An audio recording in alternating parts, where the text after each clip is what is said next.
Announce it again just to make sure people will see it, and close this one. Close this one. Okay. Let me also share the Steam link page on the chat too, so people can see it. Okay.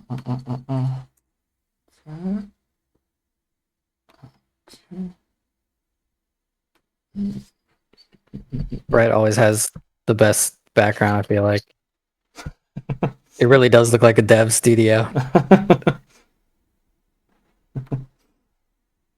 Oh, I can't hear you anymore, Brett. He prepared himself, right? He made the What about now? Yeah, I can hear you now. Yeah, just tons of toxic plastic back there. Mm-hmm. Slowly leaching into my skin. Okay, everything is working perfectly, it seems, but let me double check. Slowly leaching into my skin. Perfect. Okay. Okay, let me add a bit more volume to Brett because his voice sometimes is cutting out. Not sure why. Please say something, Brett.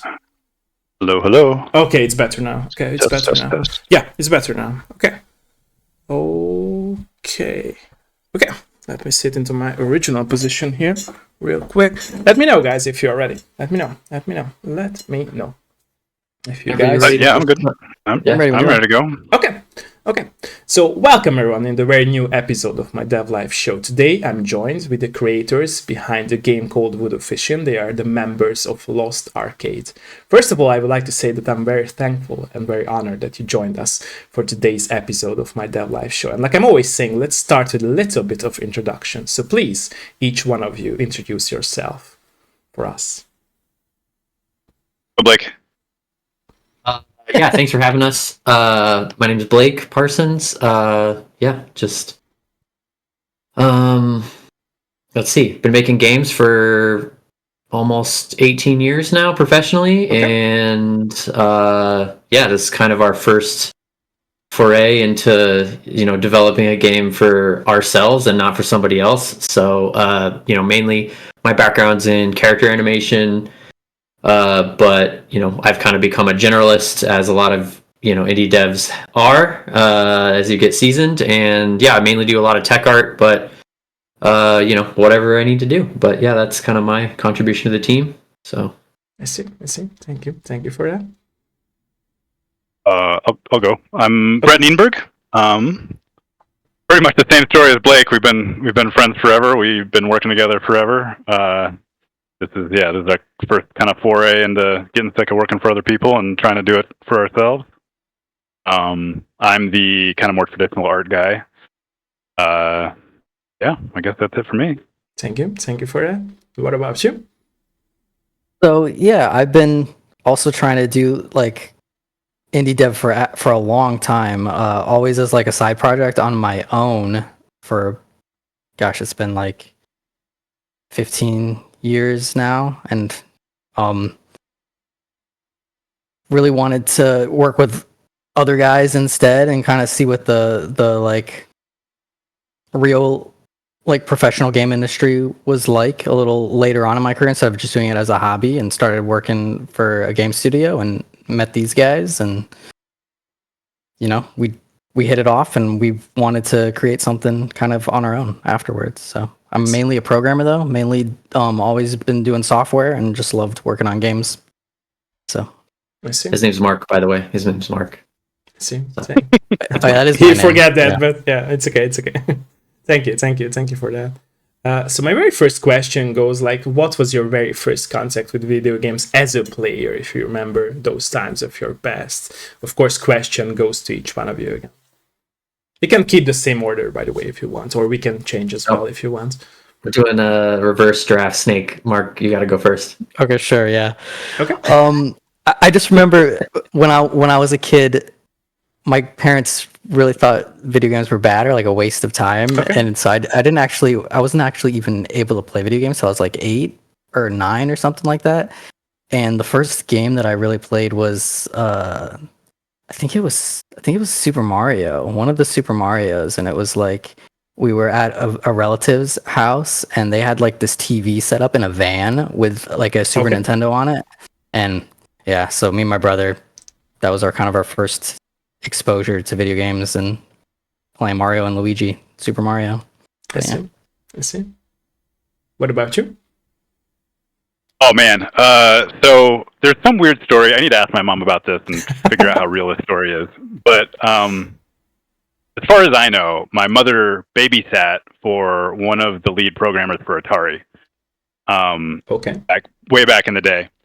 I know the story is at least sort of real because my father's always talking about he just had like a garage full of super bikes and he would like be frothing at the mouth over it all the time. Anyway, one day she just brought home an Atari with like literally a trash bag full of video games. And so I just like, got stuck. If anybody knows the ET2 story of like it being the hardest game ever created and just like terrible game design, I can officially attest to that being real as a kid. Played that a bunch, and like all my friends had real game machines. And at some point I went over to a friend's house and his dad let us play. He had Mega Man on like DOS, some DOS version of Mega Man, and it was just like the cool, like, whoa, you can do this on computers, holy cow. And so it just like completely opened my mind as far as, I mean, jumping from Atari to like the DOS Mega Man was a pretty big leap. True. So yeah, that was definitely my first experience of like what's possible in the gaming world, because it was like story driven excitement versus pixels on a screen and Pong. So yeah. Nice. Thank you for that. And what about you? So my first experience with games was my dad got a NES, the OG NES, for his birthday, and yeah, we just played with my dad. I was 5 or 6, I think.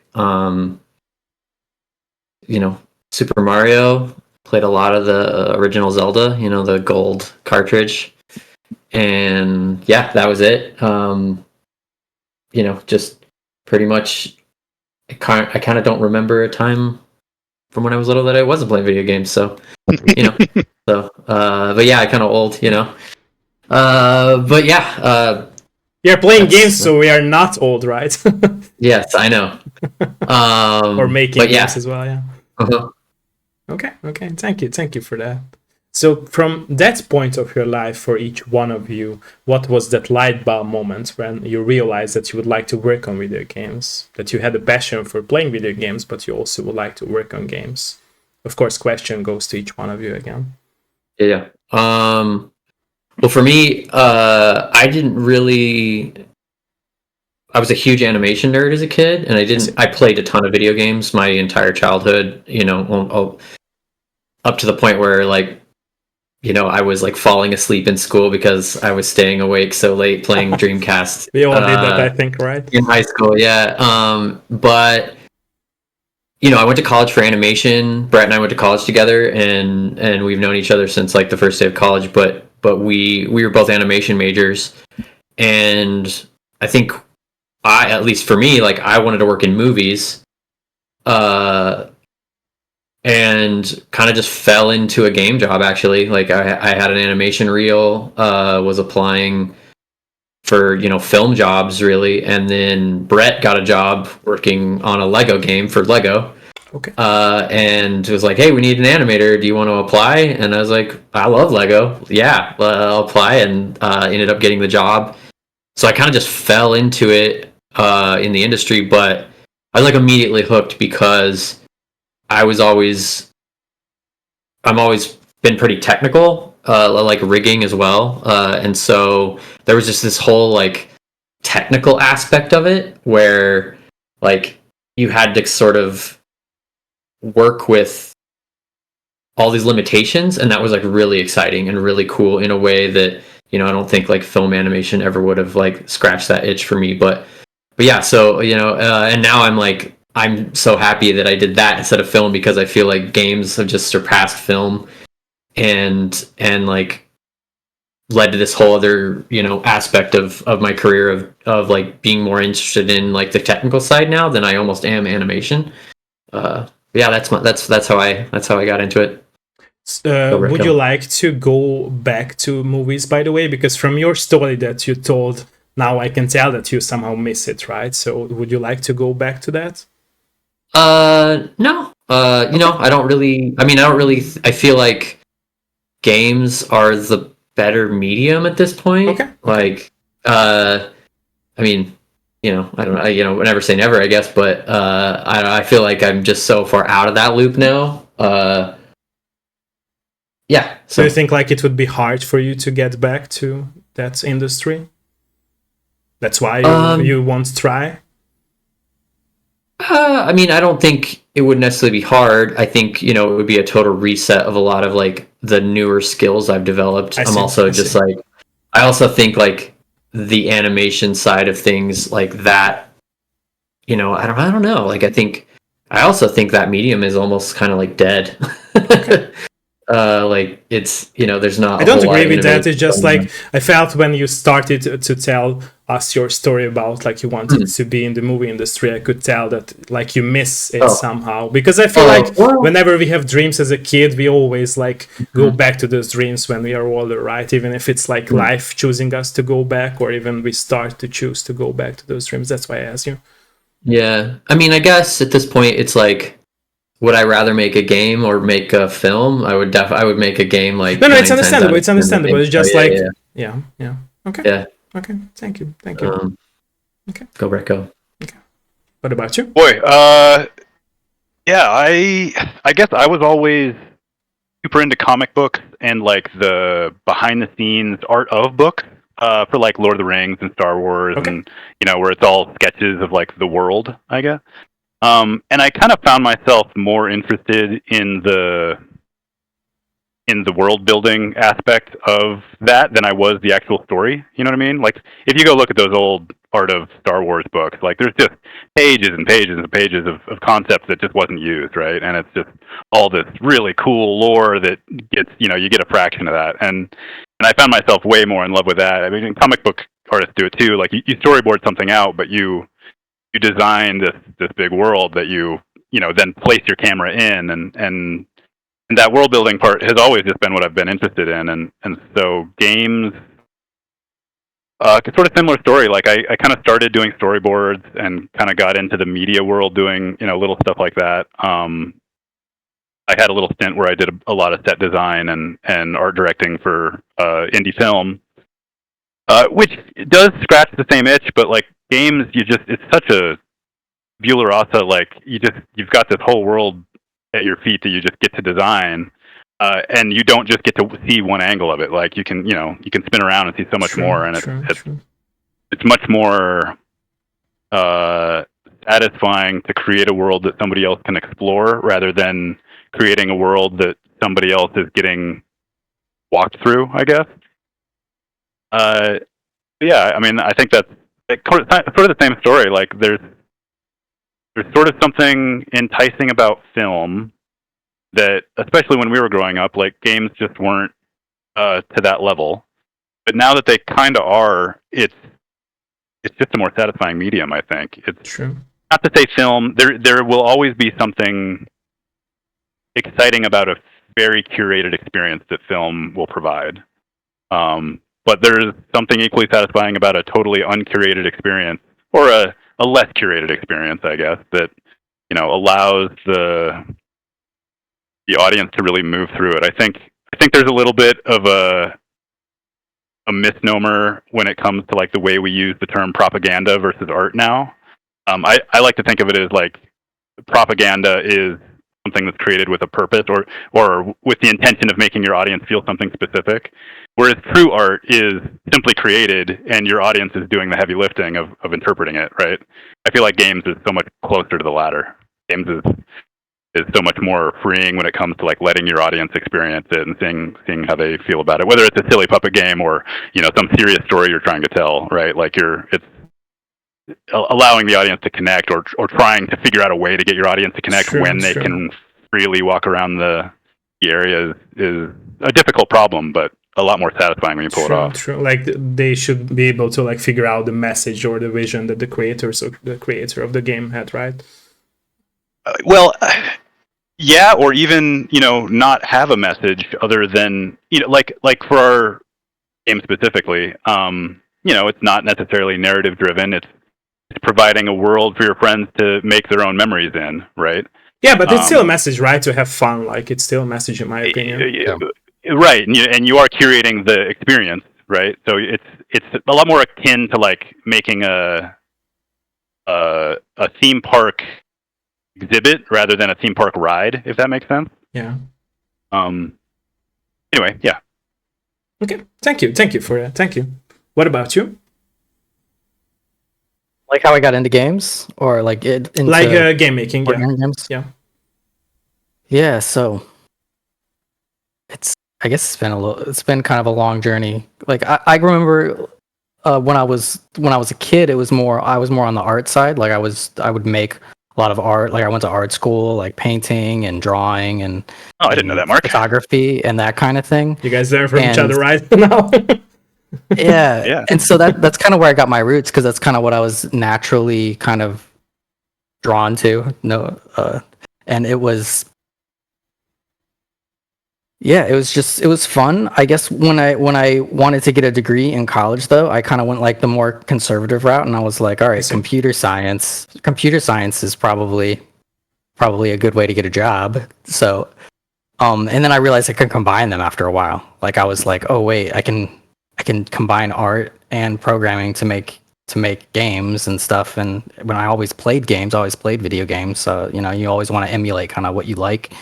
So yeah, it was mainly in college. I took just as kind of like an elective class. It was like for programming. There was an AI game programming class, and I took that class. And like I had a really good professor who like invented this really cool like AI algorithm that he put in a game, and I loved it. It was kind of like an artificial life kind of thing. It was called Neat. I see. And he kind of drove it home, like, okay, I can combine these things. I really like AI, I really like art, and I really like games. So I just kind of did it as a hobby for a while. Like I used Unity in that class, and I kind of just did it off to the side, and I was doing regular like web development jobs on the side after college and stuff. That was my main like way I was making money, and then I would just make games on the side. And yeah, eventually I realized that I just wanted to focus on games, because that was really the only kind of programming I liked, actually. Like I didn't actually like my day job. It wasn't very fun. So I just decided, to do whatever I could to make that happen. And tried to make my own game, got pretty close, but then the like not having a job for a while, I ran out of money and I never really could finish that game. So I got a real game dev job, which is where I met these guys. And after we all left that place, we decided to do this new game. You got seduced by these two idiots. Yeah, no, I love these guys. Well, because help.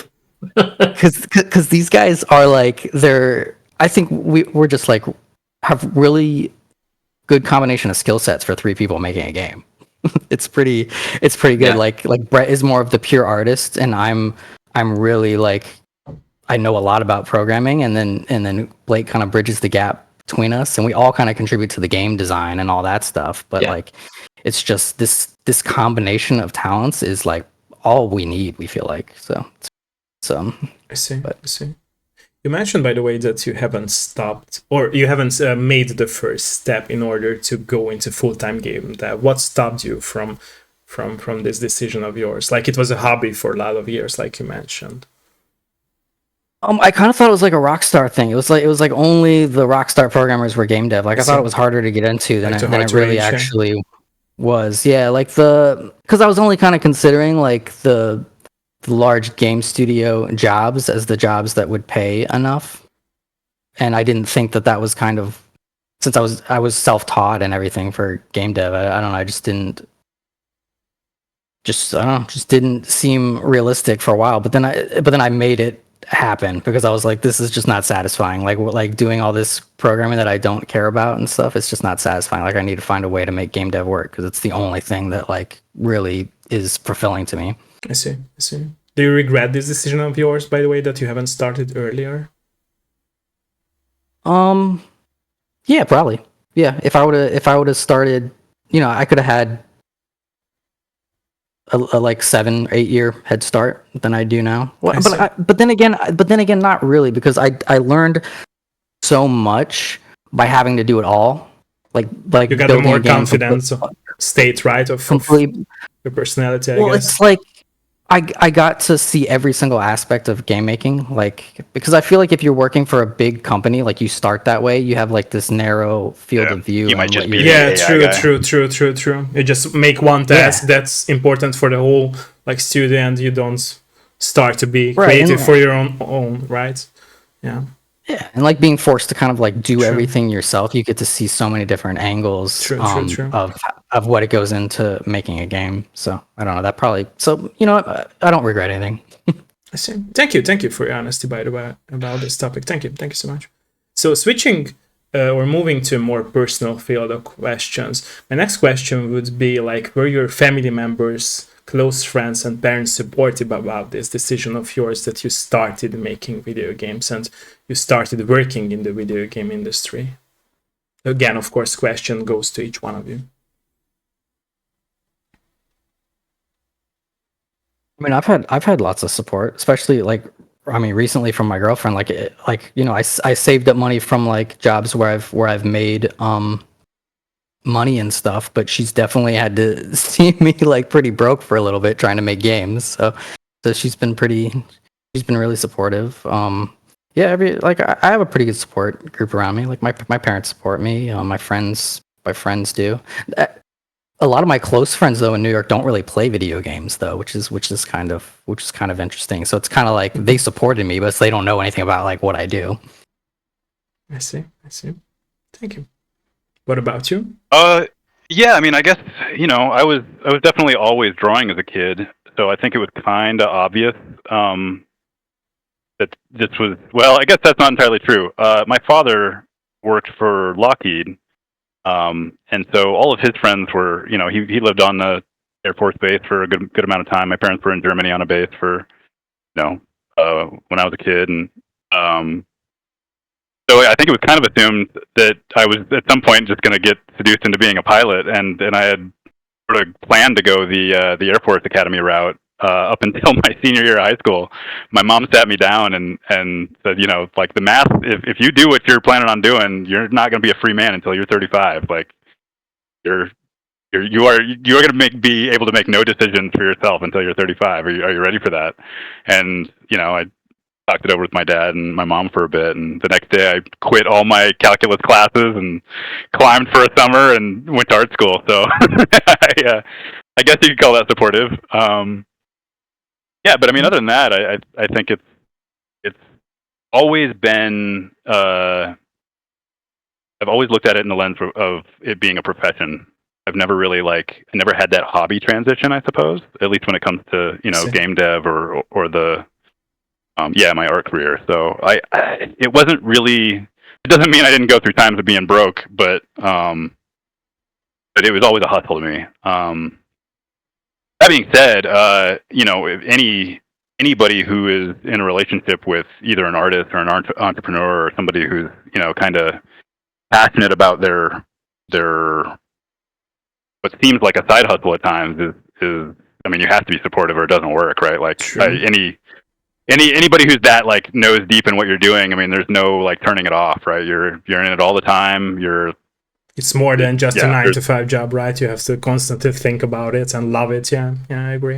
Right, and I think a lot of people don't really realize that when they're getting into it. Sure. I think there's a bit of a learning curve for a lot of people, especially in relationships or whatever. So yeah, I mean, that support structure's always been there, but it's not always been easy, I guess, on other people.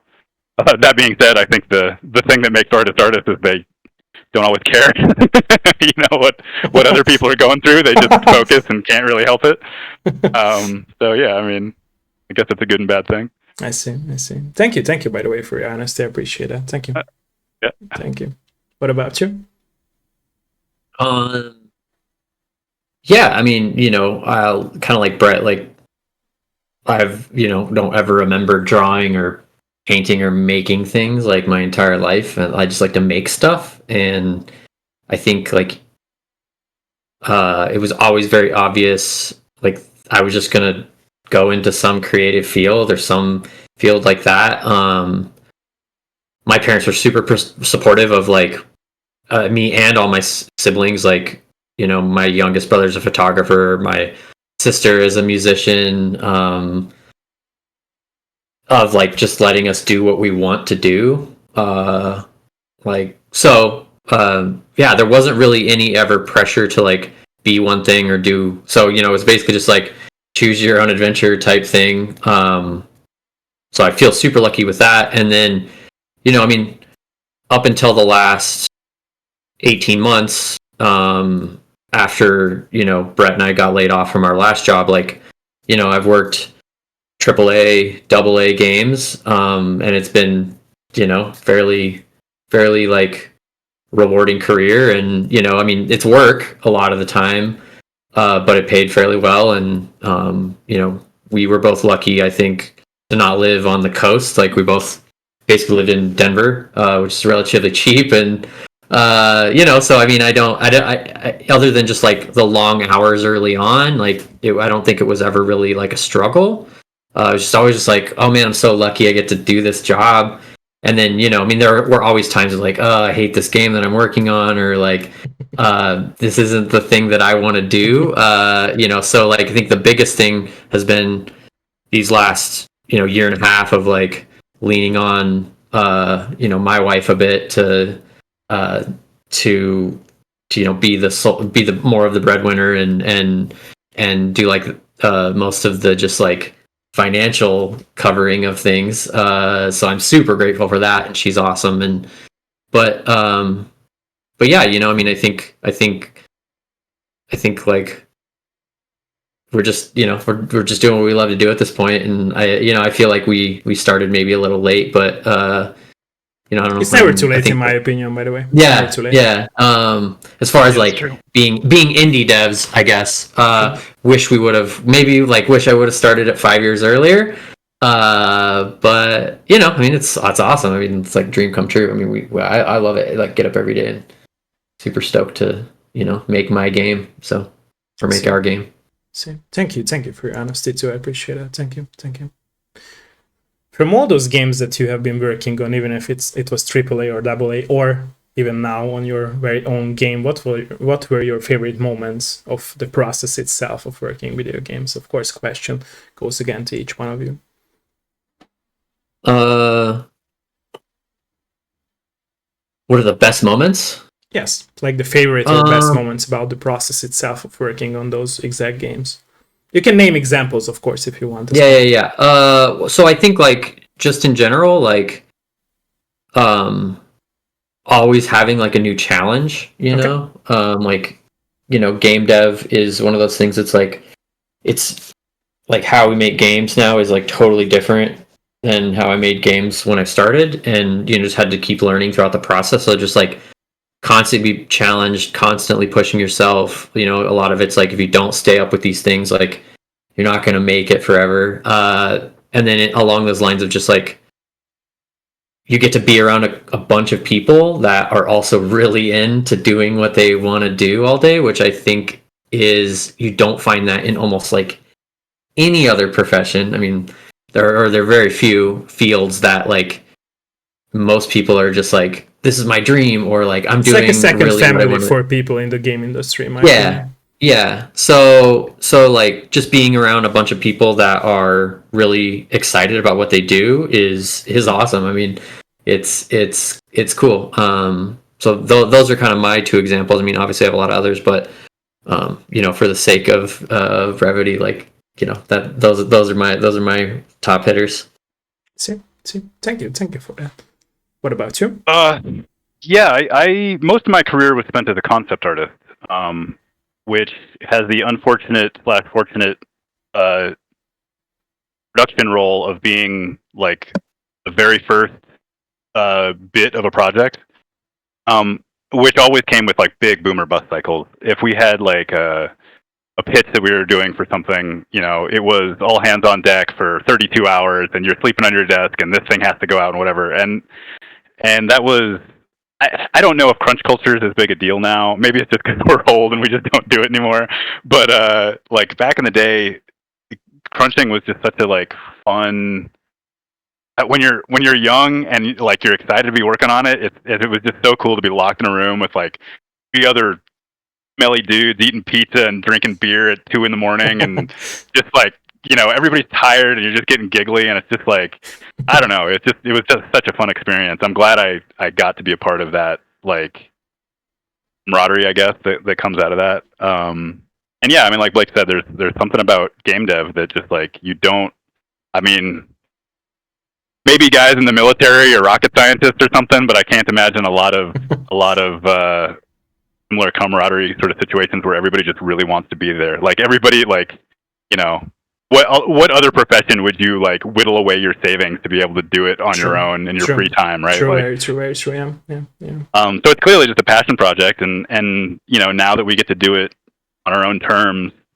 I mean, I guess your own terms is always a little relevant, but we're making the game we want to make with nobody else like breathing down our necks about it. It's pretty satisfying. It's pretty dream come true-ish, even if it's not. Your dreams are never as magical as they might seem when you're 8. But like, I don't know that I'd really change a whole lot as long as I get to keep doing it. Right? Like that's the. If I can keep this train moving, that's all I can ask for. Because so far so good. True. Thank you for that. Thank you. What about you? Cool moments. So I guess when I was really decided to like take off a significant time from work to work on my own game, I was working on like this tower defense with a really like complex AI. It was basically like a life simulation. And I still want to release this game at some point in the future, but I just remember like basically staying in a travel trailer in the woods on like my parents' property before they retired, like working on this thing by myself in the middle of the woods, like grinding away, like making breakthroughs in like an AI algorithm that no one like knew was happening, but like I felt like it was probably like research worthy, like kind of like PhD stuff that I was working on and stuff, and I was just like, I'm putting this in a game. I don't know. That was pretty fun. Just like feeling like I'm breaking through, like making this crazy progress that no one's ever seen before, which is pretty cool on an AI algorithm. And then like working on this game has really been incredible because it just feels like a right combination of things happening at once, and it's just our first spike of wish lists was pretty cool on this game, like being like, okay, maybe we have something here. And I mean, even the previous game that we were working on for another company, I mean, that was an amazing time to work on too. Like I really got to work on a bunch of AI, which I loved. Like AI is really like probably my biggest passion in game development specifically. I would say like I like creating like the behavior behind NPCs and things like that. And I mean, just being that guy on the last project where I was basically just focusing on AI towards the end was pretty cool. That was pretty fun. So I don't know, just love working on games. It's all good. I mean, it's hard. It's really hard, but it's rewarding too. So it's like the hardest, most rewarding thing I've done. Can I jump in and leapfrog off his story? Yeah, go for it. I don't know if you remember this, Mark, but when we came out, we all worked together previously on a game called Ringleaders, and I left a pretty cushy, but had gotten a little stale game job to go join Blake on this new fang-dangled startup. And so, like, it was basically one of those make or break moments for me that was like, okay, if I want to do this thing where we're going to do it on our own, and Blake and I have talked about this forever, we need to start figuring out how we're going to do it. We need to start practicing making a studio, and this seemed like the perfect chance to like spread our wings a little. And it's with somebody else's money, but like we can go through the motions and kind of figure out how to do this.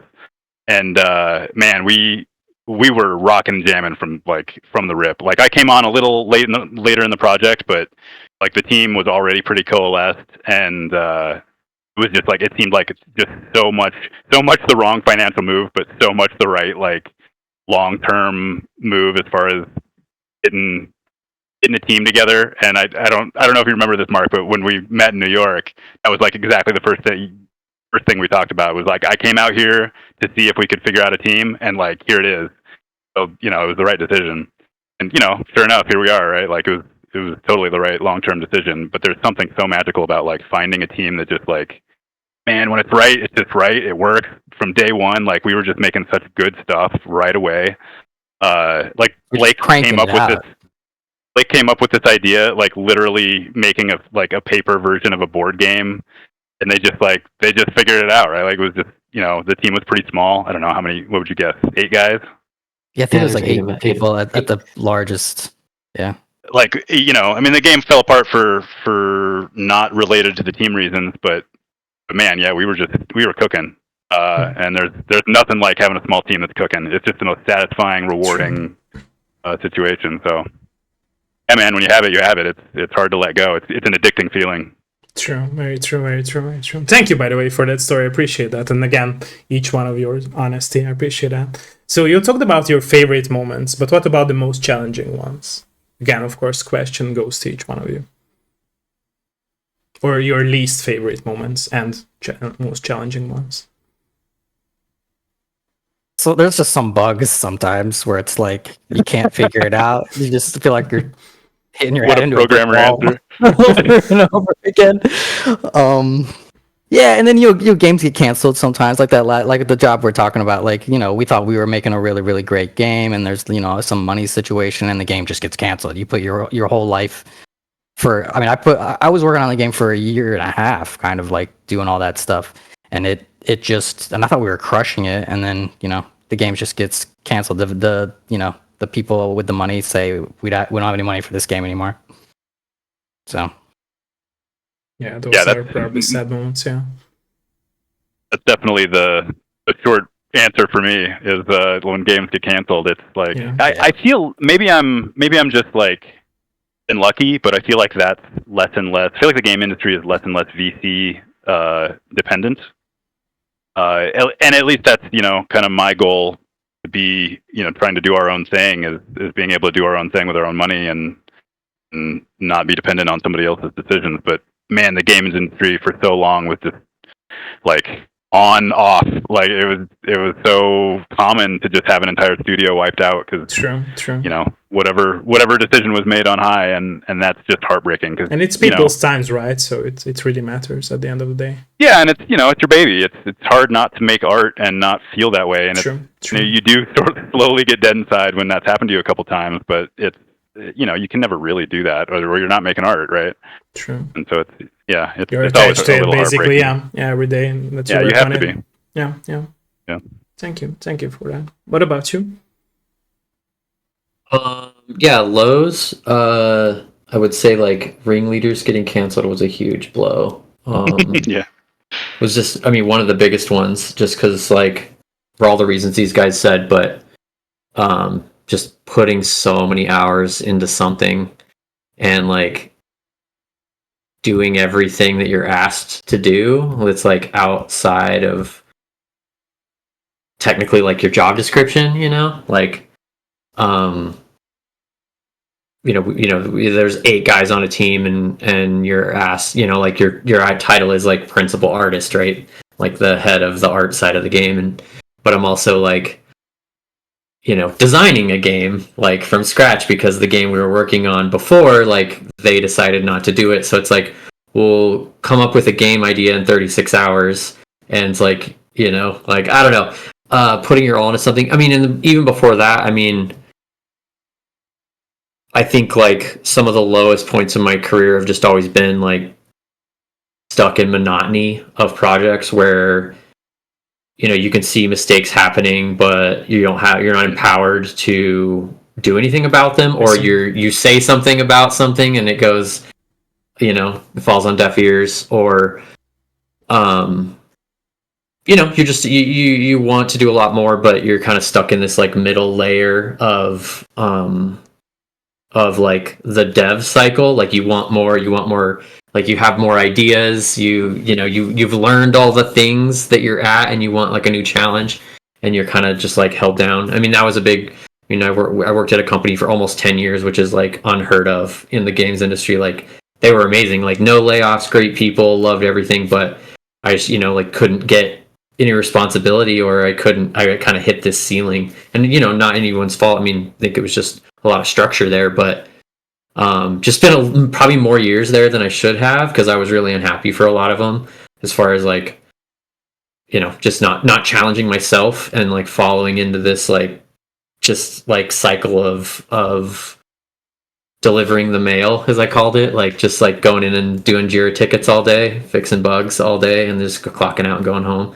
Not a lot of love for it at the time, or It became at least like not a as job, right, and not a fun job. Yeah. Oh yeah, 100%. I mean, and I was still learning other things that I didn't think I was learning at the time, right? Like, I think I shipped a lot of games that way, and you learn a lot of things when you ship a lot of games. So, but those, I think, at the time they felt like real big lows. Now, I mean, you always kind of like hindsight's 2020, and I think the best part about being an optimist is like looking back and trying to shed or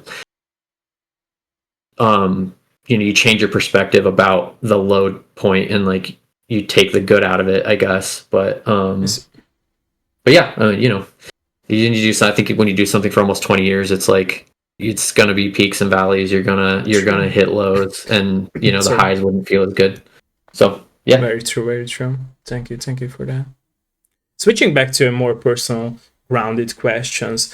I believe in the statement of mine that all creators who create their own craft, they put their inner self into the craft make, even if it's about experiencing loss, love, positive or negative things in their life, even if it's about past, present, or their future ideas of life. Is this statement of mine true for each one of you when you work on video games? And if your answer is yes, what examples could you bring us to the table? What examples could you name? Like what do I bring from my life into games? Yes, like your own experiences. And if my statement is true about it, that you put your inner self, your own experiences, yourself, or your like memories into games that you are working on, even if it's Voodoo Fishin or the other games that you work on.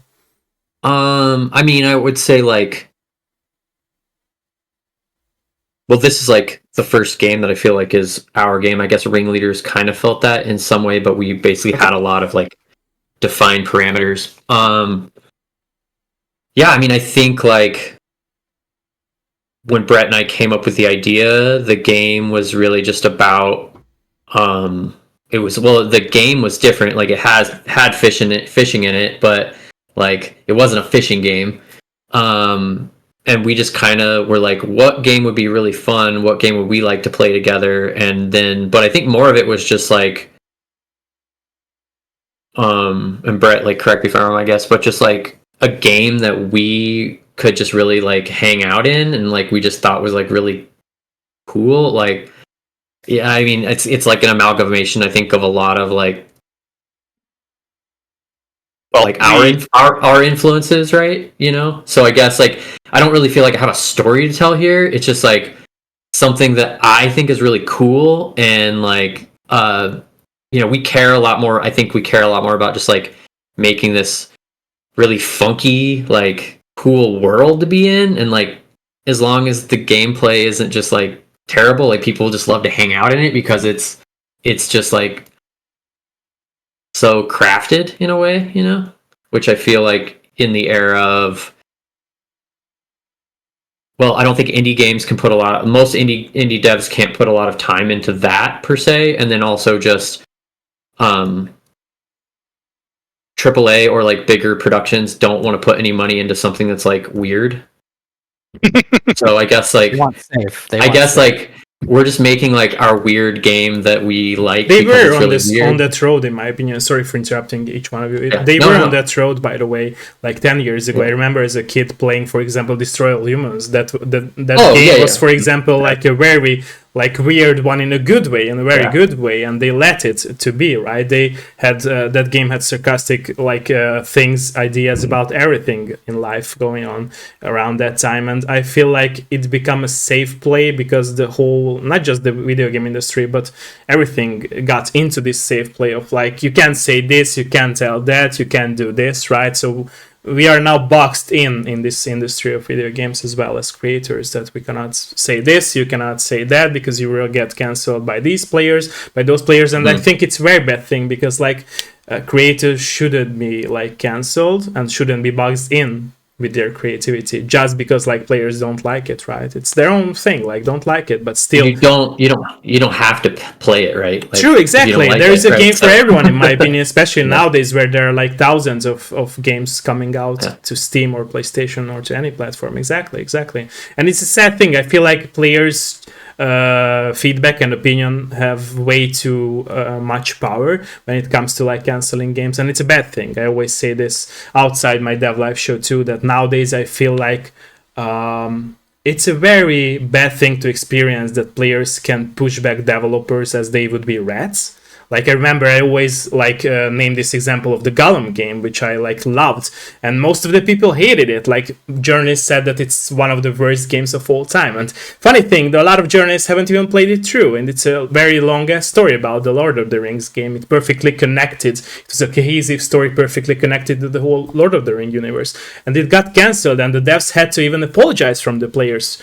That, oh, sorry that we did this game and it was bad. And I think it's bad to see that developers have to apologize for their own baby, right? Their own creative thing. Like, it shouldn't be a thing that they have to apologize. They should be like, there, yeah, you didn't like it, that's fine, but that's our game. And I feel like it comes from, I always say this, that it comes from players who do not understand games at all. Like, they just trend gamers, in my opinion. Like, I always say this, because like they went into gaming like a hobby, and it's fine, right? Because it can be a hobby for people. But if you do not understand the craft and what's like the vision of the craft, you probably won't be able to consume that craft, and you will have high expectations of something that isn't there, right? Because like the Gollum game that I was talking about was never like advertised as a gameplay heavy game. It was always a story heavy game. But every journalist that wrote about the game, or most of them, were like criticizing the gameplay, and almost nobody said anything about the story, although the story is perfect in my opinion. Like, it's an addition to the Gollum story, who was probably the most important character in the Lord of the Rings universe. And nobody give a shit. It's funny, right? Because they made a game that's about a character that nobody give a shit when they see the movies or read the books, right? And it's same happened to the game, right? Nobody gave a shit, and they even canceled the game. So it's funny, and I think it's a very bad thing. I feel like the more people you let into an industry, even if it's like about making something or playing something and consuming, it will be bad, because like it will bring people who are not really passionate about things, right? And it starts to like having feedback from all those people who are not passionate about it, just because you can leave your feedback, right? You have the right, the human right, which is fine. But at the end of the day, if people are not educated well enough and people have too high expectations of what is a good game, they will end up saying that, yeah, it's a good game. But if you would happen to like sit down with these players who canceled, for example, Golem game, and you would ask what is a good game for them, they might not be able to tell what's a good game, because you have to be like brave and like educated about like expressing your feelings and opinions. And I think like, yeah, let's be honest, there are a lot of dumb people who are just saying this game shit, that game shit. But if you would be happening to ask them why, they would not be able to describe it. And I think it's bad, because like, from the journalist side or the streamer side, it shouldn't be a thing. Like, we call them professionals who are reviewing the games, right? But they are leading the industry for this bad situation where good games get cancelled. And yes, in my opinion, Gollum was a very good game. It had a junky like gameplay system, gameplay loop, but the story was perfect. Like, I've barely seen such a cohesive and good Lord of the Rings story in video games. And nobody talked about it. Nobody. Almost nobody. And it's sad. Like, why? Sorry, by the way, for interrupting you. It's just connected to the topic. I mean, I think like in a lot of ways, the way that social media has played out, it's like the negative side of things is more Exactly. spicy, Exactly. and so Exactly. I think maybe like that's optimized a bit for, you know, negativity around certain industries, and it's, Yeah, it's probably like certainly hype. had It's like effect building on hype, because yeah. nowadays, like if you provide an educational review, it's not hypes anymore around players or around anyone. The hype is about like canceling something, Yeah. even if the music industry, movie industry, the game industry, and it's stupid. Like it's not helping anyone. Like if you say by a review that hey, your games suck, it won't help the players, it won't help the developers, it won't help the publishers. Nobody is like making fun of it, right? So it's like Yeah. or fans of it, right? So it's like crazy to me that people still let it, and like nobody's caring about like changing it. I mean, I care, but like I'm feeling sometimes that I'm too small fish in this whole sea. So yeah. I mean, like I think there's the iceberg of game development, and there's like games that have been released above the water, and then there's probably like, I mean, I've worked on games that never saw the light of day that were cool in like some factor, right? Like, it sucks that there isn't some other way for players to play things like that, or at least, I mean, I think, I agree. Yeah. well, like Graveyard. Steam's been great for just like, I mean, there's just a never-ending supply of games, but at one point, right, that making games wasn't as common, and it was really hard to do. Exactly. Like, like when I got in the industry, like it was almost impossible to make an indie game unless you were just Sure. a rock star dev that could do everything, right? Or just an insane programmer whiz, yeah, but yeah, I mean, I think really getting back to the question, and getting back to like our game, I think we're trying to make a game that's more like games when we were kids. It was just like you said, like weird, or like, it's probably no one would probably take a risk on it, but I guess, I don't know. It's like we kind of just really don't care. I mean, I think, and you shouldn't, in my opinion. Like listening to players' feedback is mostly not a good thing, in my opinion. I always say this, and I and like, I guess like success for us doesn't have to be this huge thing. I mean, the last project we were on, like they were like, we want to build an IP that's scalable and we can sell it as a movie script or sell it as a TV show. And I'm like, well, why don't we just make a good game first, and then that other stuff will just maybe take care of itself. But so like the level for success was so high, like we were never, like the chances of you doing that, of winning there, are just so slim. Whereas like where we're at now, like, yeah, we want to make games that sell and make money doing it and support our families and support our lives, but like we really just, like, for us, it's like we just need to make enough money to make game number 2, or to like Next game.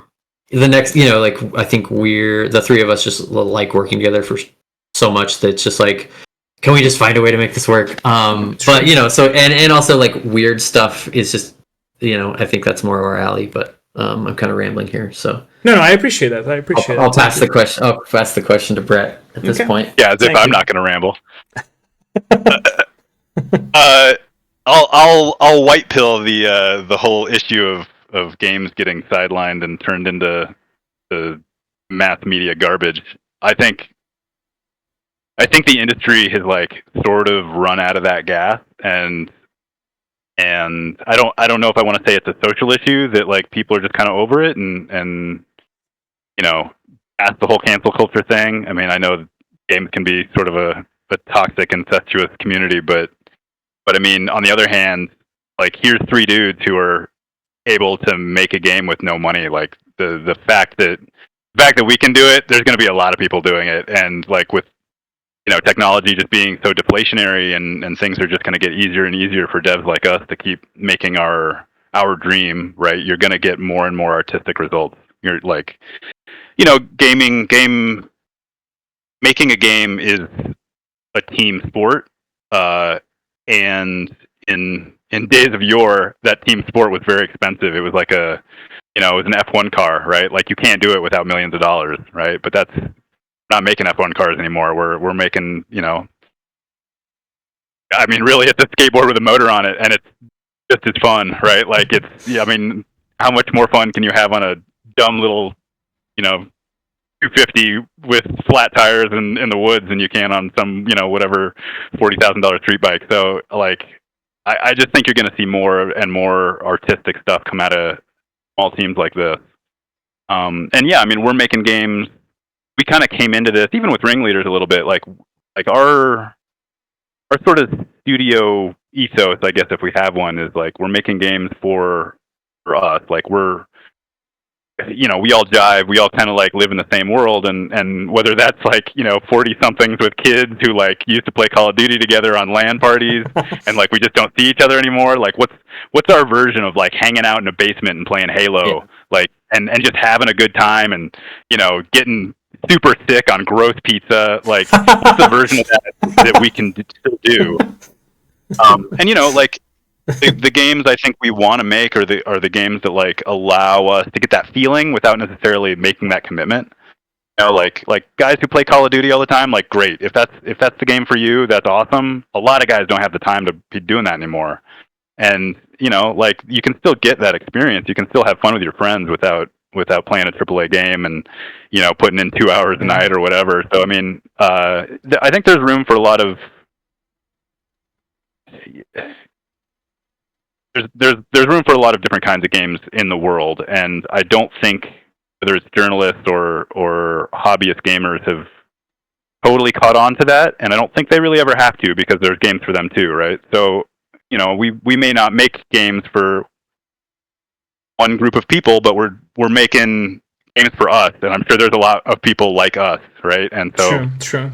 Those are the guys that we're going to hit, and hopefully they're going to enjoy it in a way that they wouldn't enjoy something that's watered down from a AAA producer that's dumping tons of money in it, right? Like they do have to make their audience wider, and they do have to like they've got a big net to cast. We don't have that problem, so also, I think the future's bright for that. We also just I can't relate to like an 18-year-old gamer or a 14-year-old gamer anymore. So like right, but I mean we're not going to try to, right? Like it's it's easier to just like cater to me. And like what I want to play, then like the answer to your nicely worded, like artful question about like making the kind of art that we want to make and like something that's close to our heart is us being lazy devs who just want to be and make stuff for ourselves, and not have to be a Roblox dev. Although I'm sure you can make a really great game on Roblox, but whatever. I see. Yeah, but yeah, I mean, we're I don't want to say cynical, but we definitely like, we look at this game as like, we want this to be our breadwinner. We want this to be like the way we make a living. And there's a fine line to walk about like, what do players, all right, what are people going to buy, right? Like what's going to put food on the table, and why are we doing this in the first place? Like, I don't want to make something that people are going to buy, but I don't want to make. Like I'm working my butt off to be able to make the game I want to make. So why would I throw that away and not put my heart into it, right? True. And I mean, people. I feel like people respond to somebody who's created something out of passion more than they respond to somebody who's created something out of an attempt to make money.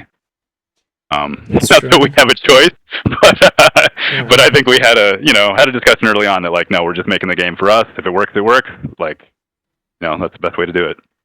Yeah, but I feel like people still shouldn't. Sorry for interrupting you. Go for it. No. Go for it. I was just gonna piggyback off what Brett was saying, like, and Blake. Like, it's kind of crazy that, first of all, I loved working with these guys on the last project, and then when Blake called me up and I heard about like the setting for the game. It's like the swampy kind of it's set in the South in the United States, and it's basically where I grew up. Like it's kind of like my parents had this property in North Florida in like the swampy area on a river, and it's my favorite place in the entire world. And I was just like, this is kind of crazy that this is the setting, and it has such like. It just reminds me so much of that. But you're also a puppet. But you're we just made Mark as a puppet the game. So I don't know. I feel like I I have a lot to offer just with the setting too, just because I love the setting to begin with, like with input and stuff like that. So I'm I'll put my heart and soul just into how the environment feels, even what I can do, audio or whatever it is. But it's definitely a setting that I'm super drawn to because of my childhood, really. But yeah. That's why I always say that childhood memories are always coming back, and we always cherish our childhood. And it's important, in my opinion.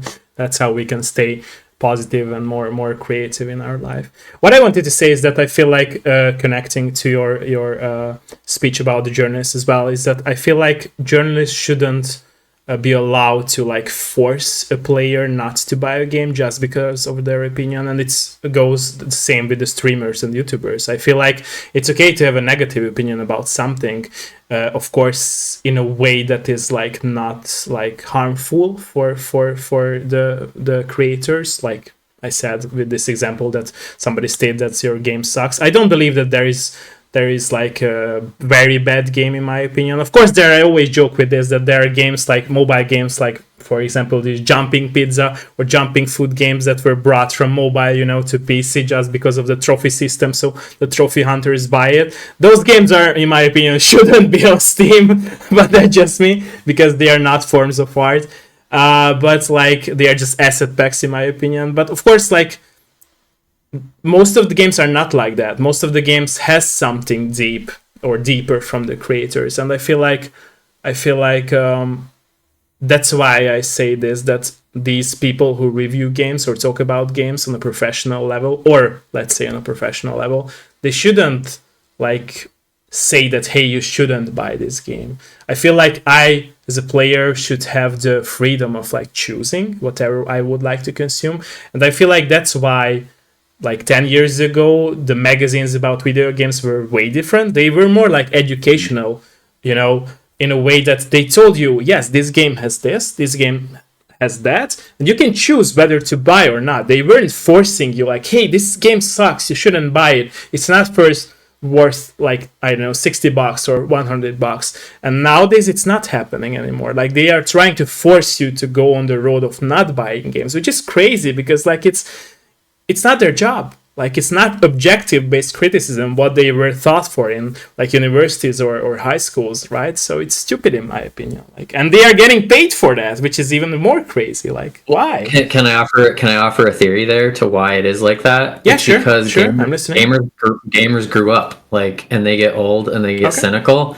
Whereas, like, I agree. Yeah, it's a social thing. I feel like when I was a kid, like the people that played video games were essentially like really young. Like it was something that they weren't focusing on their everyday problems. Exactly, I agree with that. Yeah, and all the news around games was like industry funded, right? Like Nintendo Power and like all that's just like yes. Good but vibes what did bad? the way What through, did right? bad? In my opinion, no, it was good because it was. No, it was awesome, and yeah, and like it was supplemental almost, right? Yeah, like, yeah. It was like built alongside to work with rather than against. Yeah, exactly. Also, yeah. I mean, there were less games, and then, and so like, I think games were more like, oh, there's another game to play. Holy shit, true. like rather than like, oh my god, there's how many 400 something games get released. There's another game, and I don't have the time for it to play. Right, every day. Yeah, I mean, I own more games now than I play. Whereas like as a kid. So I just think like the industry just aged up, and so now we need content for a bunch of adult gamers, right? Whereas like that just didn't used to exist. So the industry was just kind of like shielded from some of that. I mean, I don't know. I think there's also a bit of an arms race that happened where AAA just became more and more like obsessed with hours and this and that feature. I mean, how many Assassin's Creed games did we need? And it just like, I don't want to say it became a money grab, but it did become an established industry that, I mean, when you have a studio and you have that many people relying on you to make a decision that puts food on all of their tables, you're not going to make the safe play that we were talking about earlier. Yeah, exactly. I mean, you can't blame them for that. I'm not like, saying it's bad. Like, it's not bad. It's just like it's not giving an opportunity for new ideas, right? Like you said before. Right. Yeah.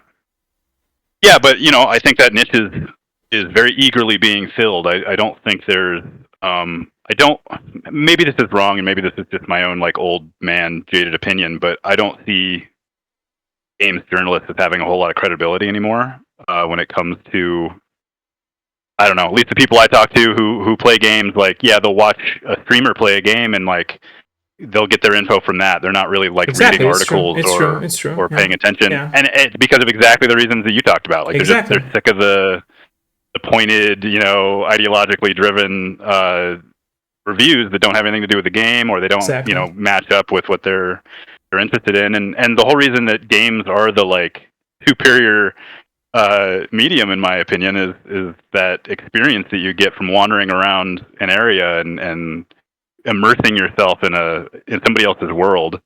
And I mean, I don't need a journalist for that. I don't need somebody else to tell me what my experience is supposed to be. Like, just get in there and play it. And I don't know. I think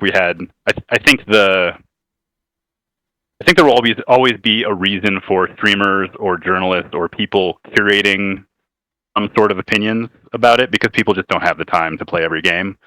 But that being said, I kind of think the heyday of like quote unquote like the Kotakus of the world or whatever, I think is a little bit over, just in the sense of like barrier to entry on video games is so low now. You don't have to spend $60 on a console game to like. I mean, I know we're indie devs, but I mean, most of my Steam library is indie games, and a huge amount of my hours are on small little games that I had way more fun just putzing around or like trying a cool new game mechanic, and this game wasn't great, but this was awesome, and talking about it with whoever, and multiplayer games are so much more accessible now as far as just having an internet connection and not having to do a LAN party in somebody's basement. But it's I don't know. I feel like we just came out of like this weird stale period where everybody sort of had to like wake up from this gluttony of games, and now we're all a little bit more reinvigorated.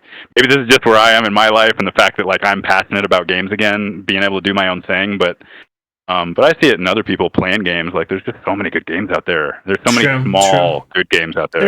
There's always a game for a person to play. I feel like games will find their audience, and I also feel like back in the day, like 10 or 15 years ago, video game magazines were like more of like, we used to analyze poems in schools. Like, we never said that, hey, this poem or this author of the poem is shit or a stupid person, right? We had to like analyze it, and I think that's what we are missing nowadays from the like whole media part of who are talking about video games, even if it's about streamers, YouTubers, or journalists. And I feel like that's why I'm always saying that people should be educated in a way like to express their feelings and not just like ramble about, yeah, it's a stupid game, don't buy it. Because like at the end of the day, like I said before, it's not helping anyone. Like, it's not helping the players, it's not helping anyone. And with my example about the Golem game, when I was talking about that game to my audience, a lot of them started to play it actually because they read the reviews from other people and from me as well. And then they realized that, hey, you were talking about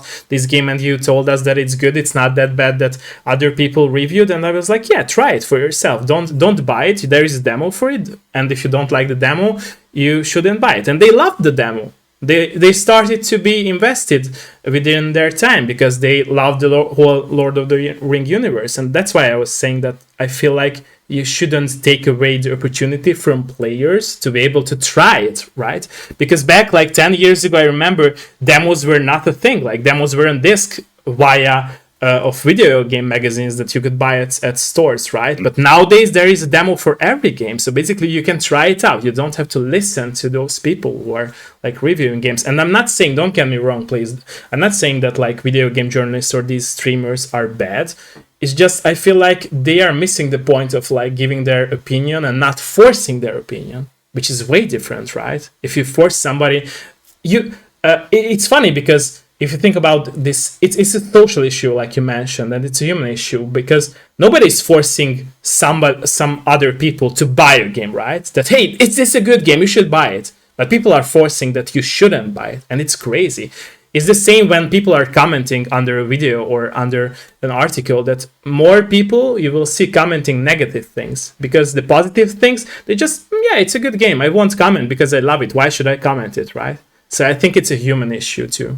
That more negativity are being Yeah. spread from the personalities of people, because they grow up and they start to have these real life issues, and that's how they put these real life issues into these comments. And I always say this, and I feel like it's true, because like people are just not educated enough to not bring their shit from home into the comments that they do online.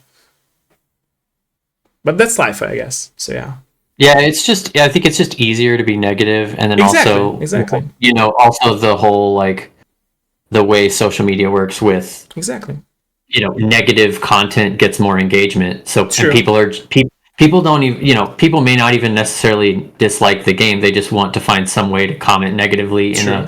in a clever way so they get likes. So, you know, I don't know. Yeah, and also what's funny about this whole thing is that like all players nowadays cherish indie games, but when it comes to like actually promote or like review indie games, almost nobody gives a shit about indie games, just the famous ones. Like, why is that? Like, right? Because big magazines should like review indie games too, because they matter, right? But they just pick and choose one game from 1 month, and that's all. Like, it's also stupid. Like, there are so many streamers also who do this shit. Like, they cherish indie games. Yeah, I'm an indie game player. Yeah, I love indie games. Yeah, I have a huge collection of indie games. But when it comes to stream, they stream one game. Rainbow Six Siege, that's my main game. But I love indie games. Like, it's a lie, man. Like, come on, like, grow up and be honest with yourself. So I think that's the whole media is turning to this point of where like it's a lie about like you loving games. If you love something, you will do that, right? Mm-hmm. So yeah. But sorry, I was rambling. A little bit of that.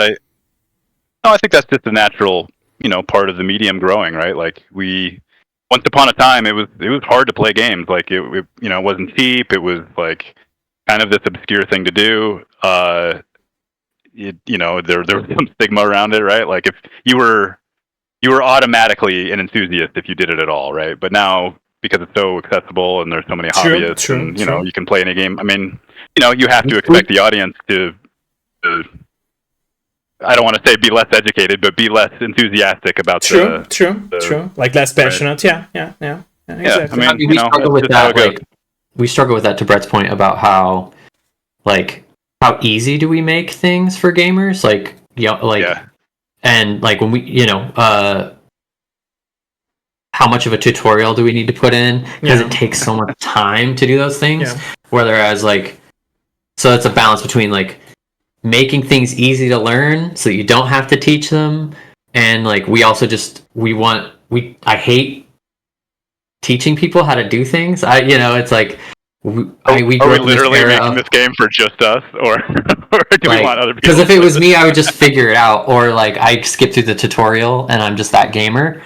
I just want to figure it out on my own. Or have someone yeah, and so you know that's something that I have to like give up on a little bit. So that's a part of the game. Pull you in a little bit. Yeah. But I've worked on games, and you understand how it's important for selling a game. I mean, there's just like a certain. So it's like it's a balance. It's a product. It's a balance. Exactly. Yeah. But you know, the real me is like, well, you know, just try different things, dude. Like, or you know, don't give up. You know, so like that's more of my frustration with some gamers too. I'm less frustrated with. Very true. But that's again a lack of passion, in my opinion, because if somebody as a player is passionate about something or a game exactly, they will put hours into understanding that game. It's true for everything. It's true for sport as well. Like if you're playing any sport, you have to do right. You have to invest the time to be better, and I think that's the missing point that people miss from video games nowadays, especially newcomers. That it's not just a hobby. I always hated the word of hobby, because like nowadays people state the word hobby as they are not giving enough time into it. It's just like a monthly thing that they do when they are shitting on their closet, and it's stupid for me, because hobby like 10 years ago meant to mean that you are investing your time and passion and like effort into that thing, even if it's about just listening to music. You listen to music and you started to talk about the lyrics, the music, how it felt for you. Nowadays people don't care about it. I talk to a lot of people, and people just don't care. They listen to that music, this music, and they are not on the road of like understanding the lyrics or just talk about what feelings they had because of the music. And I think it's getting more and more like this, and it's bad. It's bad for everyone. It's bad for us. It's bad for the industry. because like we are starting to be these sorry to say this, but these monkeys like so many ages ago who were like saying "Ugu Gaga," fire it up. That's all. Like that's our knowledge, and it's stupid. Like, come on, man, you have to express your feelings. You have to put effort in order to learn art. It's like I'm always joking with this, but it's also true that there is a fair amount of price for that. You have to buy a ticket if you would like to go to the museum, right? Museums are not letting anyone in for free, right? But if museums would be free, would it be so fun to go into a museum? Would it be fun to let people who just, made fun of every artist and every art? No, it wouldn't be. And I think that's the whole issue with gaming nowadays, is that nowadays games are so accessible for everyone, especially because of the free-to-play system, that there are so many people who just don't care about games. They play because they got broke up with their girlfriend or boyfriend, or they got fired from their work, and they start to play games because it's cool. Like, no, it shouldn't be a thing. Like, and I know it's like I'm trying to alienate people from it, but yes, I'm trying to do that because like it's stupid. Like even from the simplest gamer, you should be able to understand that games not just for fun. It's like an educational thing, like you mentioned. You have to learn how to use those like gameplay segments in a game in order to be good. And I think the players' frustration also comes from that. When they are not feeling well enough in a game, they are feeling that, hey, I'm not going good. It's a bad game. It's not the same. Like, I had a discussion with a lot of players that they said that it's a bad game, especially for multiplayer games. And I asked them, why do you think like that? And they were like, some of them were honest about it. And they were like, I get not a lot of kills. I'm bad at this game. And I was like, is it the same, like telling me that you suck at the game and the game sucks? I think no, it's not the same. It's just not the experience for you because you're not putting enough hours to be able to be better, because it's easy to learn, hard to master most of the time. So that, I think it's just that simple. It's nothing more. It's just like you have to put those hours into be, or to have fun for you, right? Or to experience the fun. So yeah. Sorry, I can ramble too a lot. Yeah, I am passionate about these topics and games. So yeah. I mean, there's some onus on the devs. I mean, I don't think we've seen this. I feel like we're coming out of a little bit of a dark age, and I think things are going to change where AAA still is in charge, and you're getting very specific. You're getting multiplayer Call of Duty because it's safe, right? Like, but there's tons of indie games out there that aren't getting their time of day. True. I think those indie games are just gonna fill those niches more and more. I think there is some onus on the devs to both make games for the people who don't want a deep experience. Like, sometimes it's okay to drink boxed wine and sit in front of the couch and watch, Independence Day 2 or whatever. Like, if you broke up with your girlfriend, yeah, go do that, right? Like, that's I think there's but in my opinion, it's okay. Like, I agree with you, but these people should not change the industry for their own will or their own experiences. That's the point. I guess what I'm saying is I don't think they're going to be able to. I think devs are just going to be so abundant and so successful moving forward that there's just going to be a litany of those kind of games that like you can't keep it down, right? Like, artists are going to art. Devs are going to dev. It's true, but at the end of the day, in my opinion, there are so many people who suffer because of like players' feedback. I talked to, for example, a very good example of this. Like, I talked to a point-and-click developer, and she told me via email that she was afraid to go public about her game because the setting of the whole game of hers was about like this Cthulhu mystery, and people hated like Lovecraft because he had some connections to some politicians who were like hated amongst people. And it's stupid in my opinion. Like, these people are not pushing agendas or propagandas through their games. They're just people from art, right? And they want to give their own visions. And I feel like that's what my opinions come from, that people cancel others people's lives by it, and you cannot know, or you don't know how it will affect people's health, people's everyday life, or creators, right? And I think that's the reason why I'm saying this, that we are living in an industry where like we have the option to cancel people to a level where like they will give up. And I've seen a lot of devs giving up just because they had to, like they had some serious health issues because of all the negative comments, and you cannot say to them that, hey, don't give up. Yeah, it's easy to say this, but it's like when it comes to really to that point, if a person is very emotional about their own like art and their own art that they are putting in front of people, they might be that way, that like they will give up. And it's understandable from that point, because some people are just more emotional than others, and it's understandable in my opinion. Yeah, I mean, we don't have. I guess I don't have enough experience with like negative comments to really feel like I can weigh in on that issue, other than like if I knew. And I hope you guys won. No, don't get me wrong. I hope you guys won't have that. No, I mean, we definitely will. I guess my thoughts on all that are just like, if I knew someone that was struggling with that, I'd just cheer them on, like. It's like, true, hey, but it's not always helping. That's what I wanted to say. And in my opinion, it's like, it's the same if you would be smacking people on IRL in real life, right? It's the same. It's not helping anyone, and it's killing people's mood, people's health. There is some truth to the idea that, like, if you're watching football and listening to commentators, like, there's a reason it's Shannon Sharp up there talking about football and not just some random dude, like.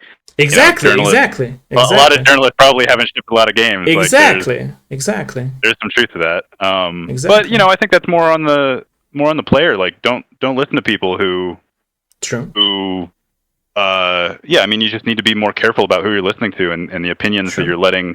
It's impossible. I think a lot of people think that they're not being influenced by other people's opinions. And so they'll just like. We always are. Like, you cannot avoid that, because you will constantly think about it. Right. Yeah, exactly. Also, I don't know. I would also say, like, being an indie dev already has so many fucking challenges to it. Like, if you're gonna listen to the haters, like, you've already lost. So, like, we like, part of the reason, like, I wouldn't have done anything different as far as like how we came across being able to make this, because we didn't jump off onto this until we were secure enough to be able to do it, right? Like, and even then it's tenuous, right? Like, it's by the skin of our teeth, but if we'd done this any earlier, like, it'd be much easier to be influenced by that stuff. I mean, I don't know. I think we have just a different opinion on it. One, because, like, we didn't start out being indie devs, so we just have a whole different experience on it. I think a lot of kids today are starting out like, I'm just going to be an indie dev, which honestly I think is a huge mistake. Like, yeah, it's hard. It is hard. I think you need to go and like work at a real company that ships games and like learn some shit, because you'll learn way more than you thought. Like, there's so many things that go into game development, and like, I think to me, like, the journalism doesn't even fucking matter. Like who cares? Like, to me, it's mattered because I was a journalist in a lot of companies. I mean. And I love writing till this day. I write books and poems too, not just reviews about video games. But what I've seen is that it was a must thing to like underscore games just because everyone underscored it. And that's why I left most of the companies that I've worked for. And that's why I started DevLife Show, to give honesty to the hands of developers, that they speak about their games. There is so many like wrong articles about developers too, where they are like the companies of these video game journalist magazines try to hype up negative articles about developers just because it brought like viewers to their home base, and it's stupid, and I hated it, and that's why I left all these companies. And in my opinion, people should know about this, and what I see now is that it affected players' opinion about games so much that it's not just about us growing up and like having issues, and that's why we don't have enough time to play games, we have to focus on family, etc. But like, it's again about like there are a lot of sheep-minded people who listen to these people who make reviews about games, and they still care, but like they don't see that point of like, it's not healthy enough, or nowadays it's not healthy for them to consume these type of medias. But and to your point, I mean, a game as small as ours, like any positive media, whatever, like is a huge influence on us. True. And I think even negative one, right? Because that will also give traction for your game. I mean, honestly, like, I'd love for some like anyone with a following to even talk shit about my game, because that's I don't mean but even that, like any traction or any like anybody talking about it, we see it on Steam, like it's notable. It doesn't really matter if it's good or bad. True. It probably does, but I mean, you're right. Opinions of influencers, quote unquote, does influence people. True. I mean, that's why they get money. I don't know. It's like it's obvious when people are trolling, so just whatever. True, Like, it is true as well. Yeah. and then the ones that like, I mean, I think you just look at it like what rhymes, right? Like if 3 people hate something, but they say it in maybe a slightly different way, but you can gain an insight into that. Like it can make your game better, and you're like, but like one-off comments that just suck and are mean. Like I don't know. I mean, maybe maybe I don't. Maybe I don't care enough. Like I just I like making games. I think that's more important. Is at the end of the day, I'm still just making games and it's fun. So like I think I look for patterns. Like when I'm looking at these comments and stuff, and people talking stuff about the game, I look for patterns in what people are saying, and I'm trying to extract like what the pain point is, and suggestions are okay, but it's just kind of like you really want to know the problem that they're having with the game and figuring out how to fix that problem. But if it's just it's useless commentary if someone's like this game's terrible or something, but tell me why you don't like the game. It's not helping you in any way. Yeah, exactly. Yeah, I mean we've had a little bit of comments, and I don't know, I think it's like we don't have any audience, so it's like I would even love like we've had people that have commented negatively on our Steam page about a few things, and I'm like, oh, I didn't even know that was a thing. Like, oh, I'm so sorry. Like, whatever, you try to win people over, or I mean, Repper got a collision on tree A or whatever. Yeah, again. But they don't have to tell. Like, I can see through like, fuck you, I fell through the water on this one thing, and I lost all my fish. Like, I actually kind of do feel bad for that guy. Like, I've been there. We fall in the thing with the fish. But like, you could have been nicer about it, I suppose. I didn't really take offense from it, but I could see if you. Hey man, it'd be nice to know the location of the missing collision, so we could actually fix it.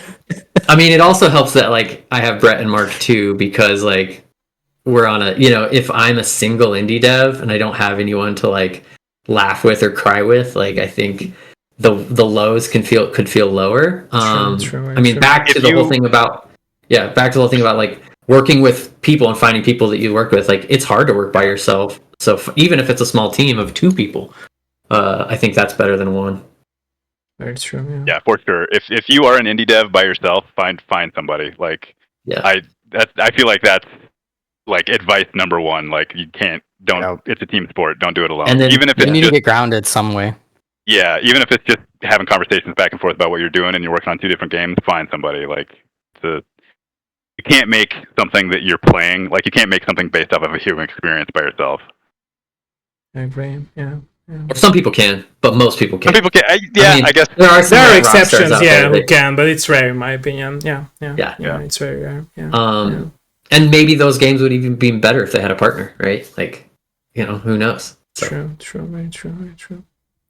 Staying at the topic of like personal questions, how have you changed as a person, by the way, from being a game developer for so many years in other territories of your own life? If there were, of course, any changes in your life from being a game developer. So how game dev life affected your everyday life in other territories of your own life? That's the question. Do you want to go, Mark? I'm still trying to think. I don't have an answer for this right now. Okay.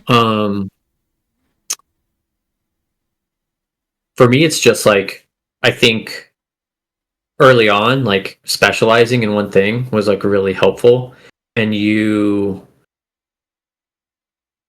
have to work really hard to get really good at that one thing, and I think that could translate to anything in your life that you want to do. Like if you can learn to do one thing well, really, really, really well, like you can learn to probably do something else really, really well, and you can understand the time it takes and the practice it takes to do it. So, applying that to like other areas of my life, relationships or other projects or like other things that I even want to learn, or, so that would be my takeaway. It's just like game dev's pretty hard. You gotta just think on your feet, and it's good to be a learner there. See? Yeah, that's That's a good answer. Like that definitely it goes with programming too. Like programming, you have to think really like methodical and like break things down into the smallest like steps and pieces and really distill everything down to like what it actually is in order to build on that. And that applies to just problem solving in general. Like it's like even financial stuff. Like if working out like future goals in my life or like stuff like that. Like just being able to break that stuff down is helpful. So, thank you. I kind of feel like it's a confidence thing. Like, Okay. it's confidence. Confidence has let me have a bigger picture, and a big picture is sort of important when there's the three of you. I don't think I would have been able to do that earlier on in my career. Like, you get too focused on something looking good or this being exactly right. And the longer you go on and the more confident you are in like the small stuff, the saying, boys learn tactics, men learn logistics. I kind of feel like that's sort of what's going on here. Like, I'm making all the assets in the game, and like I know that most of these assets are terrible, and like the UVs are a joke, and like none of this is my best work as far as like an individual asset, but the broad scope of everything is what's important, and you have to have the confidence to like let the fact that this plank or this rock kind of sucks, but it's good enough, and that's not the story is not about this rock. Like the story is about all this, and being comfortable Holistic. enough. Yeah, being comfortable enough with your mistakes that you can own them and move on and do the rest of the important work is something that's kind of hard when you're young or hard when you're starting out to see that. And to be honest, it should be hard when you're young. Like that's the time that you should be focusing on like getting those skills up and being able to take those shortcuts later. I agree on that. So yeah, I just it's good to like get into your groove. But don't try to get into your groove too early because you won't learn all the things that are required to like make a good groove. So yeah, feels good to like be at that spot, but I wouldn't have traded it timing wise or anything or tried to get here faster. So I see. Yeah. Thank you for that. Let's switch back to the topic of the game itself that you guys are working on now, Voodoo Fishin. Are you guys planning to release your game, by the way, to add other platforms as well, like PlayStation, Xbox, or even Nintendo Switch? And what about the physical editions to add to this question? And physical editions. Yeah, I'm I don't even wanna come close to a huge fan of disc You're a versions disc of man? video games. yeah, right. I thought you meant Voodoo Fishin, the board game. I was like, Or even like a figurine or a statue. I would love to have that. So that's why I'm asking. Make a it. figure. yeah, A mascot puppet, right? That'll I happen. mean, I DM don't, me you know, from STLs. We can make that happen now. like if we do any versions for anything else, it just means the game was a success. So like for us, like we get a lot already just going through Steam. So we're just planning on doing it on Steam. I know we've talked about like it would make a sweet VR game, and Okay. I have some VR dev experience, and I think so does Mark. So it's like we could do VR, like that would be super fun. I would play that game. I think we'd love to port it to whatever we could if we could afford to do so, and we knew that there were people that were going to play it. So yeah. So basically, we have to see some level of success on Steam first. But if there is that, then I mean, there's more players on more platforms, and let's port it. I see. What about the future, by the way? What kind of games would you like to make together in the future? Also, by the way, I have an additional thought to this question of mine. I would love to see a Lord of the Rings game from you guys. So I would love to see one, because there are no Lord of the Rings games nowadays. Of course, there was Tales of the Shire, but not many, let's say, right? So I would love I to don't see know. one. If like the Tolkien estate would grant us rights to making like a weird. Is it easy, by the way, or hard to get the rights? I'm not sure about that. I not assume familiar. very difficult, but Okay. Yeah, I'm guessing they're already sold. So yeah, I don't know. we haven't tried.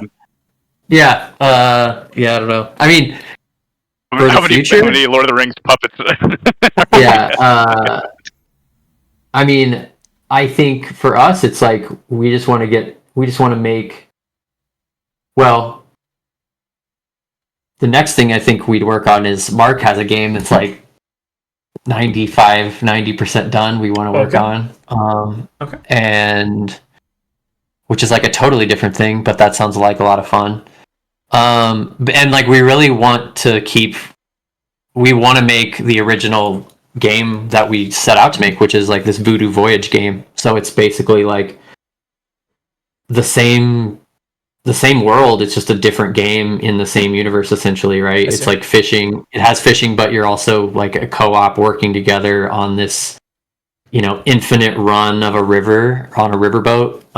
Okay. And I think the purpose of Voodoo Fishin is to build out all the tech and the world for this, so that next game is just easier.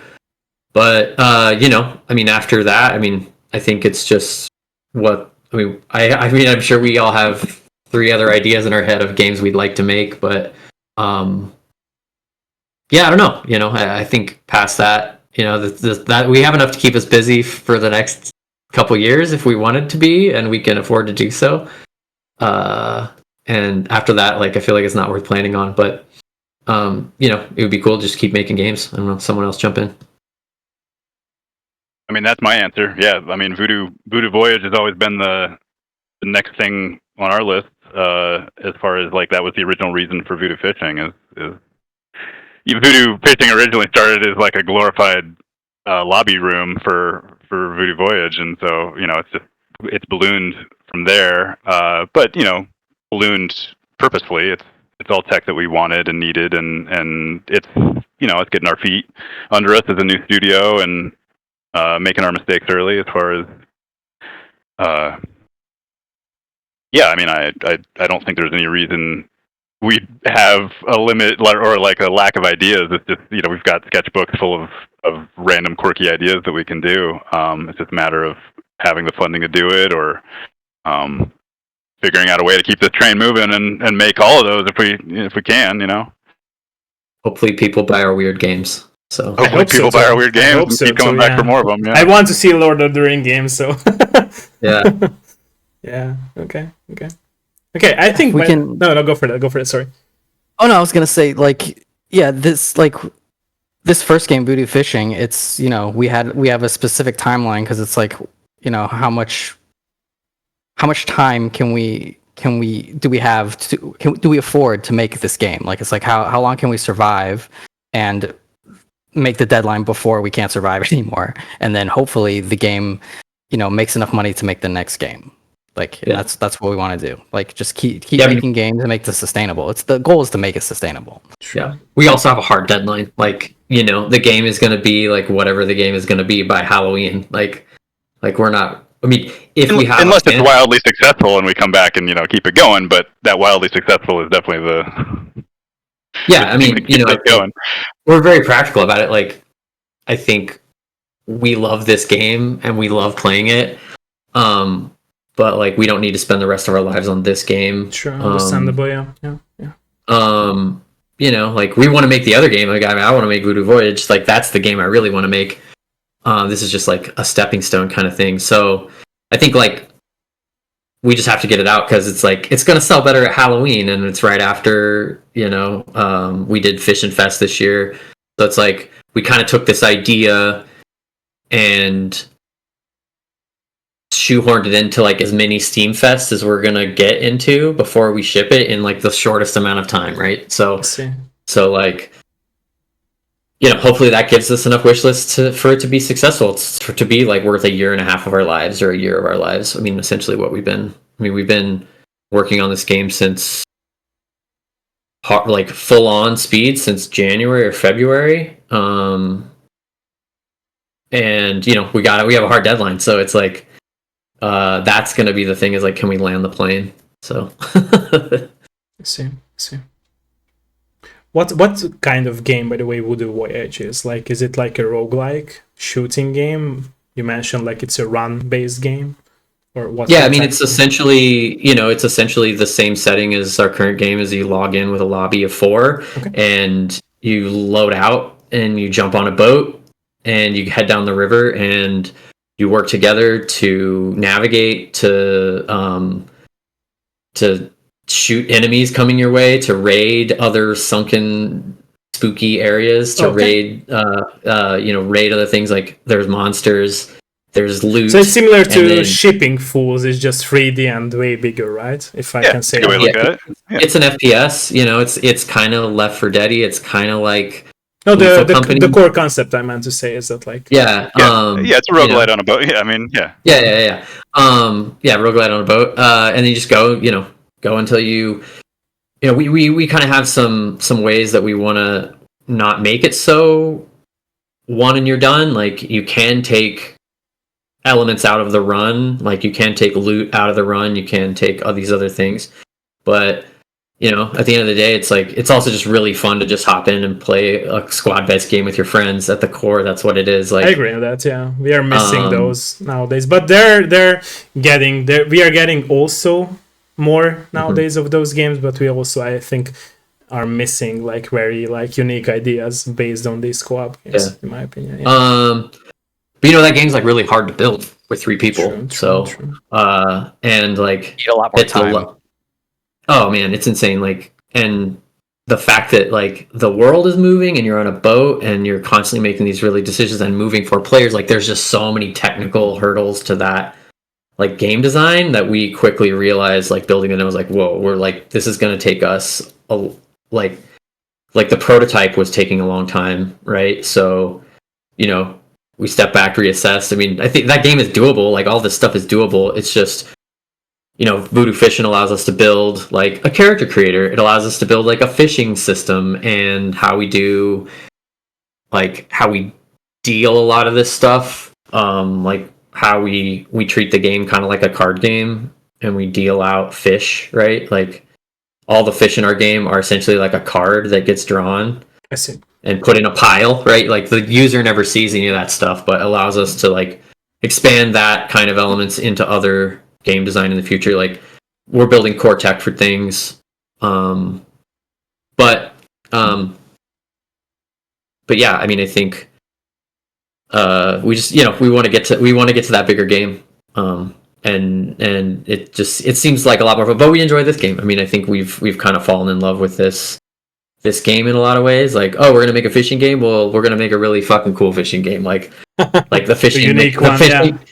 Well, like we all fish. All 3 of us actually fish in real life, and so like, well, what? No, I don't. I don't fish well. I'm a poor fisherman. Don't fish well. Don't fish well. Okay. Or from a well, right? I thought you were gonna make like a fishing joke to me, like. But yeah, I mean, I think so. We spent a ton of time getting the fishing mechanics to feel right. Like we're still not done with them. Like we're still tweaking the controls there, but we've had a lot of people comment on like how realistic it feels, even for like a game. Like the controls we use, like the way we use the mouse to like flick the rod out and to release, like that's how you would actually. Our feedback is either this is the dumbest design ever, or this is the perfect fishing game. Don't change anything. if you like fish in any way, like you love the controls, and even people that don't fish like love the controls, but they're always like, I've never played a fishing game that feels like this, right?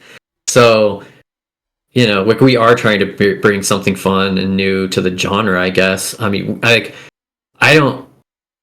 Yeah, I think we're trying to like walk a line between it not being full on simulator, but not being so easy it's arcadey. Like we want to have kind of this cool balance where it feels realistic, but it's not over the top. Like but there's also like it's all those elements of fishing too, like exploring like nature around you, like hiking down the river half a mile to see like what does it look like down there? Like, oh shit, like I fell, I don't know.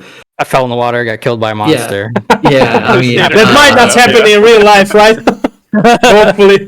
I guess like I was describing this to a bunch of people that don't play video games. It's like, imagine you're fishing and like with you and your buddies, and then like Sasquatch jumps out of the woods and like is trying to chase you, right? Like that's what that's essentially what the game is, right? So yeah, I don't know. I mean, I think we're having a lot of fun with this game, and and hopefully like people like it for the fishing, or they like it for the scary monsters, or they like it to just come in and hang out with their friends. But I think it does a lot of those things well, and hopefully like there's a group of enough people out there that that buy our game, so we can make Voodoo Voyage, because we also like think that all those people will love that game too, right? True. One thing that was kind of fun that we didn't, at least I didn't expect it, is I was kind of looking at it as this is the sort of game that I want to hang out with my buddies in, and just kill 20 minutes or whatever and shoot the shit and throw some rods in the water and just kind of like have the conversations that you'd have on the video call, but just do it in the game and while you're doing something. Something that I didn't expect when we had the demo up is like doing that with people you don't know was pretty cool.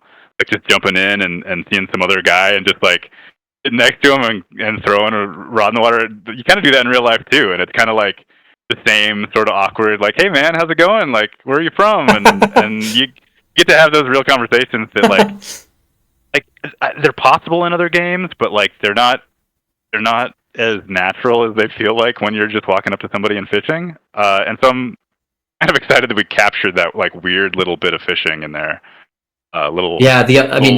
Speaking of like things that I didn't expect too, like I think the other thing was like I watched a bunch of streams, like you load into the game on this nicely lit dock, and it's like nice and it looks inviting and warm, and then like once you step off the dock, it's like dark and scary, but like players are just jumping in and not going off the dock and still having a good time just fishing. Like if you don't want scary monsters, like you can still play the game, just don't leave the front of the dock, and it's still like a fun fishing game, right? But you're probably not going to catch as cool a fish, and you're probably you're not going to get eaten either. So I guess if you want to play it safe, reward, right? Yeah, if you want to play it safe, I mean, if you just want to hang out and fish, and like it works that way too, and that's cool. I mean, it's like play the game multiple ways. Yeah, I didn't really think of it as that for that user, but if someone can find fun out of that, that's really cool. So very true. I think true success for us will be measured if there's like board meetings in Voodoo Fishing. And people. Yeah, that would be the new method of like people connecting together, right, and having calls. Yeah, exactly. About their business. Yeah. We touched here, by the way, a lot of topics. Are you guys down to go into some questions from my chat and also like showcase some gameplay together, playing your game together as we talked about that? Yeah, for sure. Okay. Yeah, for sure. Let us know, by the way, ladies and gentlemen, if you have any questions on the chat. Let us know.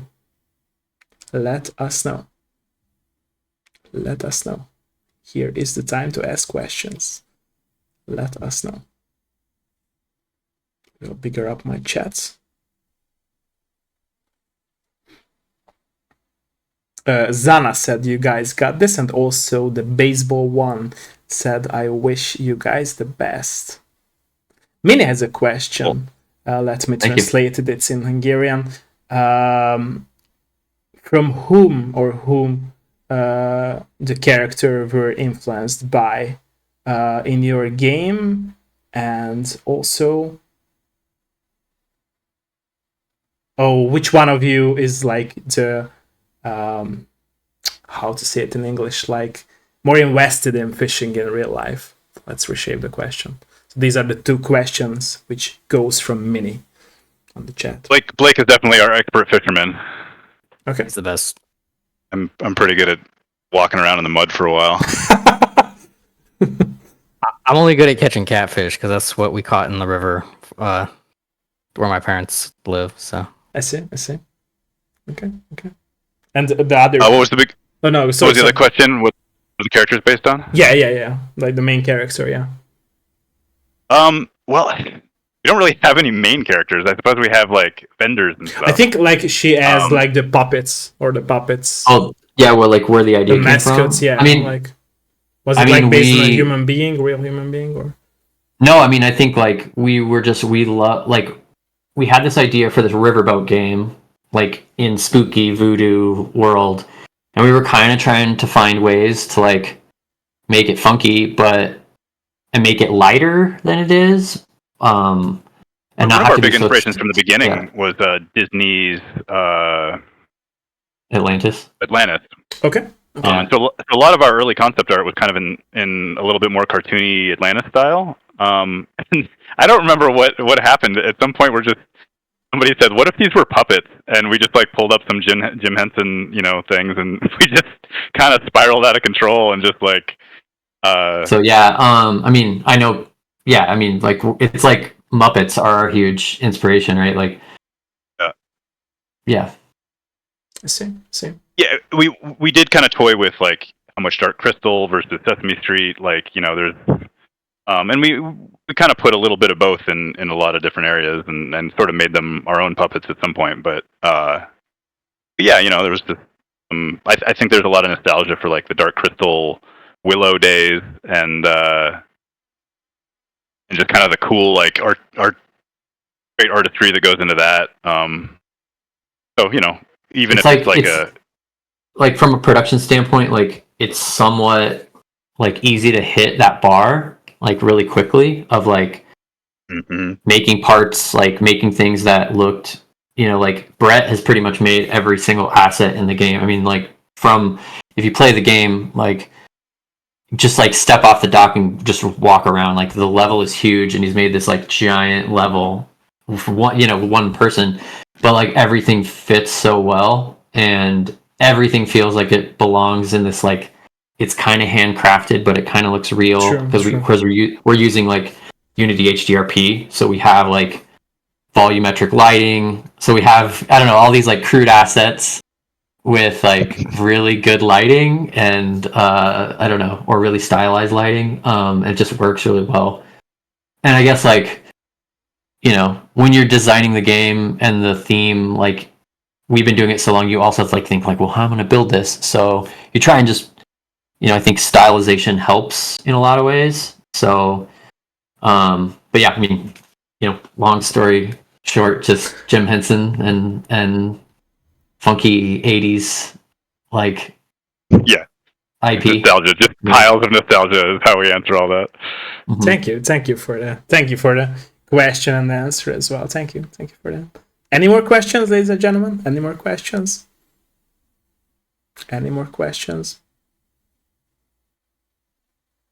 Let us know. While you are waiting for the questions, by the way, let me know if you guys are ready to start the engine and try your own game and showcase us, and then I will switch to that view. Yeah. I can also leave, by the way, your cameras if you want, and have like 6 windows, each one of you, like having the cameras and the game as well. Just let me know when to fire it up. Okay. You want us to share? I can do that. How can I grid view. Nice. We're playing the demo. Yeah. Okay. All right. I assume that's what I'm in, right? My play demo. Yeah. Okay.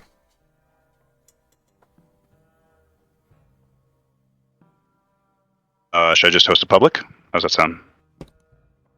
Well, other people will jump in if it's a demo. Maybe we should do On a private. private. Yeah. Can you see you guys can see my screen right now, by the way, right?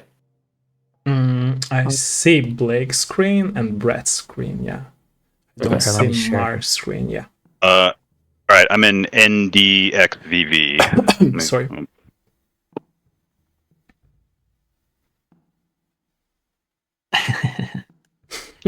And you just doxed our room code for it. Oh, was that not? Did I put that in the wrong spot? Well, I'm so bad at Discord. Yeah, me too. All right. Oh, there is an icon of in our call where you can also like drop the call and adjust the volume and the camera.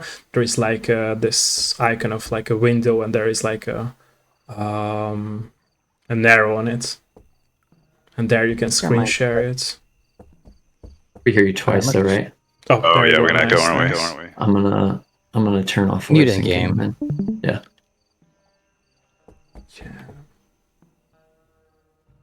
You can see my stream now. Yeah, but in my opinion, you should switch just to the window because now we see your full screen, so your whole PC, but you should switch just for the game, so you don't leak any private informations or anything. Okay. We do tech for a living, guys. Oh man, I forgot the Nowadays, tackle nice. stuff's over here. Okay. Let's switch to... Nice. What was the code again? NDXVV.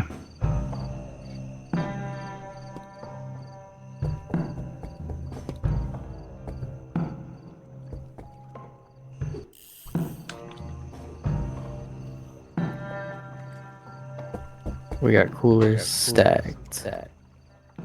You just gotta turn Come off your mic in game, Mark, or else I'll. Is it off now? Yeah. Yep. All right. Here, I'll move my cooler. We're also playing a version like we haven't played the demo in a while So old, because we've been working on like new stuff, and so it's funny to be like, wanna oh just- man, this is a very old version of our game. We want to just fish here like basic puppets. Yeah. Alright, fine. Oh, I still cannot hear you wait to guys see, by play. the way, the new version and also Voodoo Voyage, because I feel like these are really like unique ideas, like you were saying. Yeah, I don't remember where anything is. Are we? There we go. Oh, what you got? Can you catch monsters too, not just fishes, by the way? Not yet. Okay. No, the monsters at the moment are well, that's actually what we're working on right now. They're kind of just like environmental. Something just messed up with my whole system's audio, so I may have to leave. You can come Come back. back. Well, who's You'll be- host? You'll be greatly missed. I'm host. Okay, good. Yeah, you're good. Was host migration not in? On No, the it's demo? not in the demo yet. We have host Man, migration, really? but it's not in the demo. It was ancient. Oop, my reel Come isn't on, working. come on. We got it. There we go. Yeah. I don't remember which cooler's mine. It's Go on. mine's the yellow one. Oh, I almost snapped my line. Blake ditched right in front of the fishmonger. Making problems. Oh, is he blocking you? No, he's fine. There we go. All right, let's go. Let's go wander around so we have to find us. All right. Where are you headed? this way? Let's. Yeah, let's see if we can avoid the tentacle We can monster. see sneaky. You want to avoid him, or you want to? Yeah. Where do you want to go? Let's go back here. Go. I haven't died from this guy in a while. Yeah, if you stay there too long, he'll kill you. There's tentacles are back up. Okay. All right, we made it. You didn't bring your cooler, dummy. I brought mine. Oh, you did? It's just broken. Oh, you got it. All right. We can go to a pretty spot after Alright. this, but this place is pretty too. Yeah, no, I'm just using basic bait right now, though. all right, think let's on see this what I can get. account. I got a bigger one. It really feels like you would be fishing in real life. It's crazy. It's like all the boring bits of just sitting and we need beer drinking in here. Still caught a little one. I'm gonna try some different bait though. Yeah, the default what do you call it? Casting mechanic. Something we struggled with a lot because we really wanted that like intuitive feel. And we found out like what halfway into the demo that a lot of it was a lot of the problems that people were having with it were performance based. I see. Yeah. Yeah. So we have to do some Mark- optimization there. Yeah, Mark solved a lot of that and a lot of the a lot of the frustrations I think went away, but still, it is kind of a unique way to play a fishing game. You're actually flicking the mouse, and your skill at flicking has a lot to do with how far you can get it to go. So it's a nice it's like nice timing mix based of skill and timing, yeah. But it's not like hard skill. It's just a little bit of a like feel that you get. Yeah, and it's harder when your frame rate's low to do it. I see. But it's So yeah, there's a lot of those little things you don't know until you put it in other people's hands. Yeah, so we're gonna continue to like work on performance too to try to get it really good on even basic machines. Oh no! I snapped my line right when I got here. Oh, you got the saw jaw, dude. Yeah, this is a big fish. It's been a long one. I don't have the greatest pull on here either. I don't think it's big. I think I don't have a. That's at great least pull. 50 pounds. No, I think. Well, we'll see. Yeah. Ah, 65 pounds. Good guess. 65, all right. 64 and a half. I fish droided it a little bit. Where's Blake? He hasn't found us yet. Here, where'd you go? We're not We're over telling by you. the. Oh yeah. Mark, come on. We'll tell. You're over by the what? You're over with Sawjaws, so you're over Nothing. here. Yeah, you know where we are. Does he know where we are? There's Star Jobs all over the place. Yeah, there's a proximity chat in this game Oh, too, okay. so you can't. Okay. Yeah, you can't hear people when they're far away. We just want to Okay. make it a little more realistic. Somebody can die in silence then. Yeah, you And can't others hear won't know. people scream if they're too far away. By the way, It's Blake, funny we in a horror game. cannot see your perspective. Yeah, here. Thank just you, thank starting to you. go here. Thank you. Here, I'll go mess with the monster over Is here. there a leaderboard system built in the game as well that you can like compete with your friends? Or are you planning to there add will something be like that? something like that. Yes, I Yeah, think that's so. definitely on the huge list of things we want to put in here. Where did you guys go? I feel very alone now. I got killed by the monster. I don't think he can hear me anymore now, though. All right, I'm moving on. Did you actually put anything in your cooler here? I have a fish in there. Yeah, you coming back for it? Yeah, I'm coming back. All right, I'll hang out with you for a little bit. like didn't find Blake us. still can't find us? Can you also like help each other to catch one fish? Or it just everyone catches their own fish? Everyone catches their own fish at the moment. We've discussed a couple of like helping your buddies out mechanics. There's certainly a lot of that comes with surviving monsters. This one doesn't have. Well, I guess we've got the tentacle monster, but I see. yeah, we've been working on different environmental hazards and such that would benefit from having a buddy watch your back. Yeah, so the idea is like sometimes maybe you would need to bring one friend with a flashlight. So one friend is fishing and the other one is like warding off monsters with like flashlight or some kind of I see. bait or something like that. Oh! I just lost an Oh, I avocado. heard someone snap their line. Yeah, that was me. Got. No, it's very sad. It's very sad not seeing the network lines in here. Oh! I forgot about that. You want, mute your voice in chat, Blake. Yeah, I can hear you twice. Which you- means you must have found us. Oh, there you are. Can you also Right in like front of give me. items to each other? We were thinking about that, like a trading system for bait, maybe, but you can't do that yet. I see. Yeah, at the moment it's mostly siloed into your own stuff, keeping your own tackle. You do I see. lose things if you fall in the water. So like if you have a fishing pole out that you just spent a lot of money on, don't go risking taking a scary jump. But Come on, dude. but yeah, other than that, like you've got your own little tackle box. You've got a list of all the stuff that you've bought. Different tackle works better for different fish. There's different rods and reels.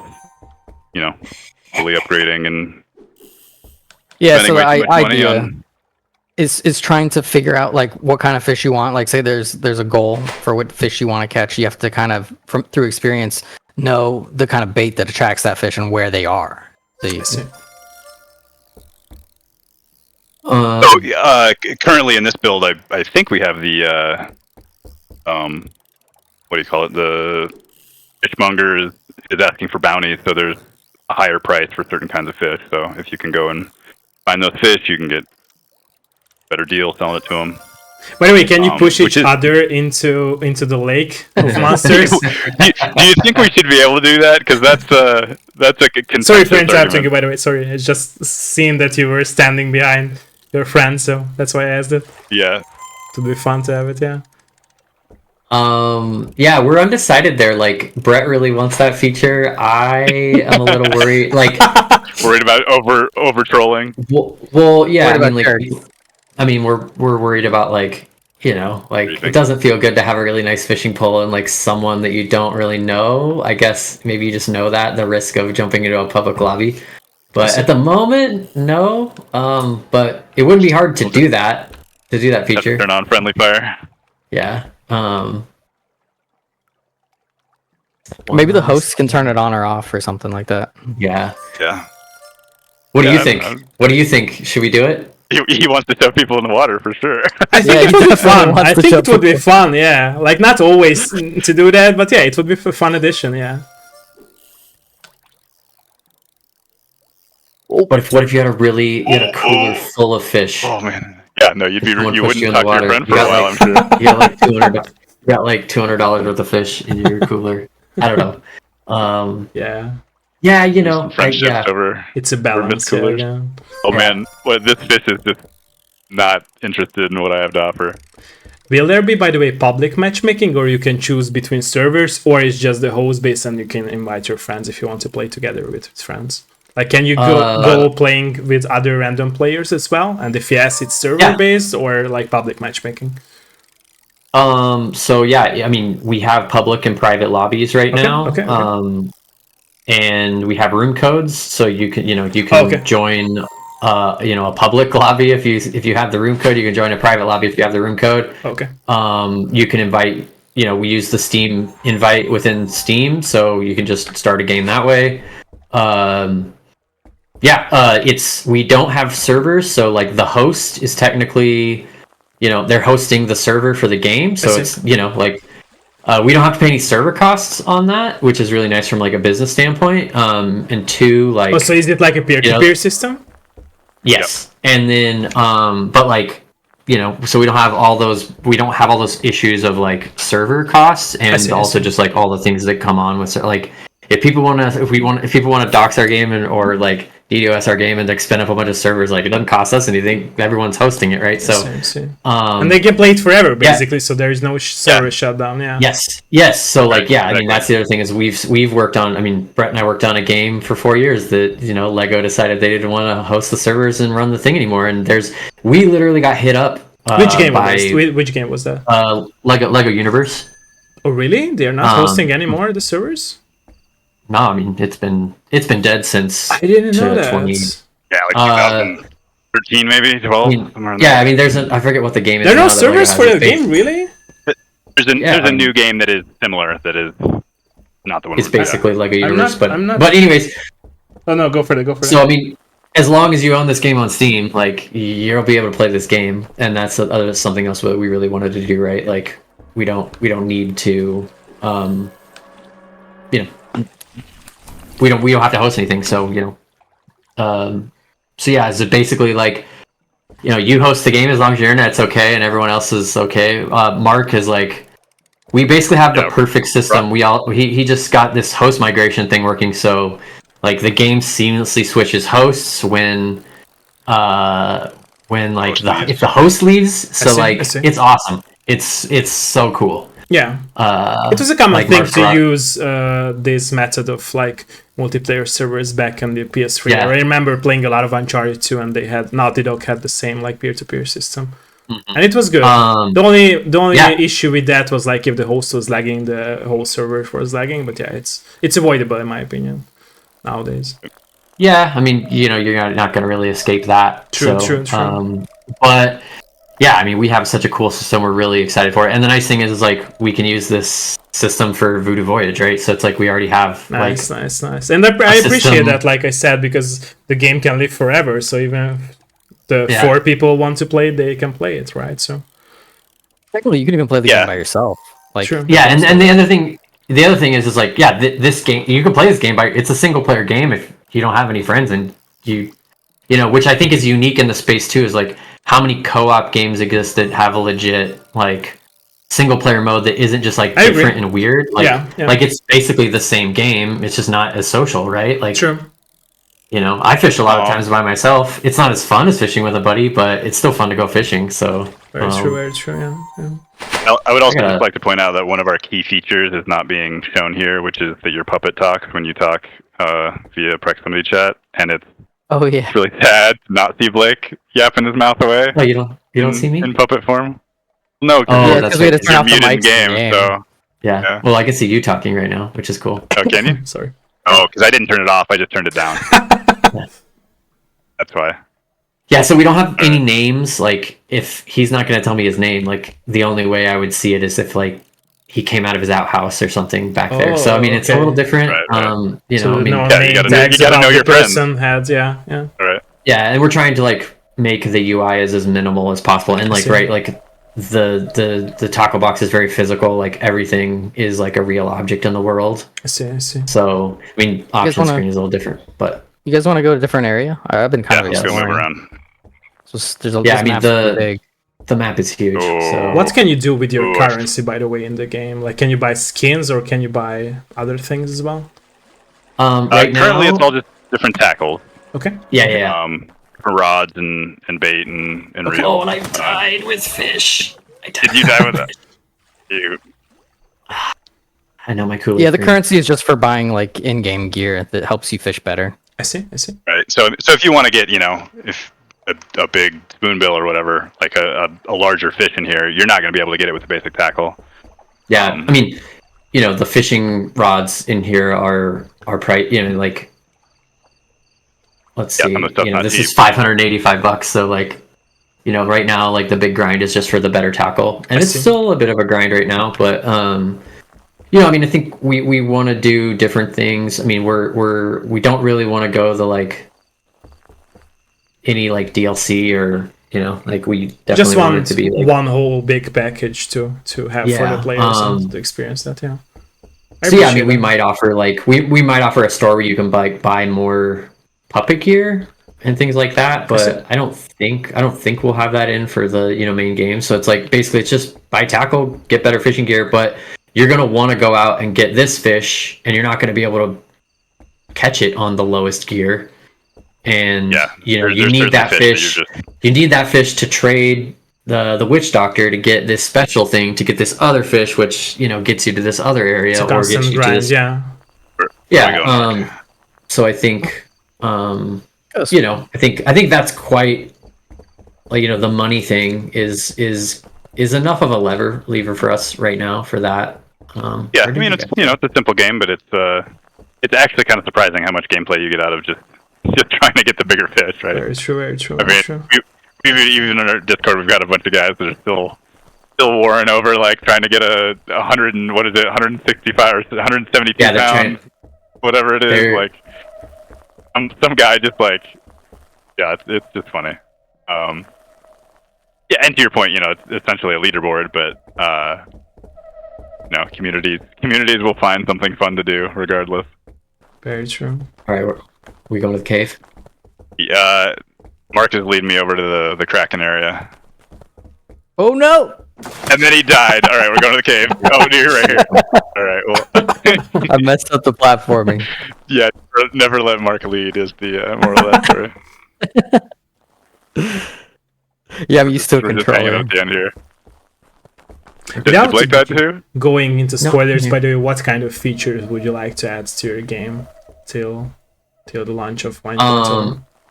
Well, the biggest thing right now is just in comparison to like the demo versus like what we're gonna do for launch is just monsters. Like Okay. right now, like the world is just spooky, and I fell into. The world is just spooky, but there's not a ton of danger for you, I see. right? And so we're working on that actually right now. That's like our biggest focus for the next couple weeks, and then we will. After that, I mean, I think it's just we also have to add these like voodoo fish that aren't in the game right now. So like these magical fish, and we have a whole other game loop for how to catch those. Like you can't catch them on normal tackle. So you have to take your tackle out into the world and enchant it essentially.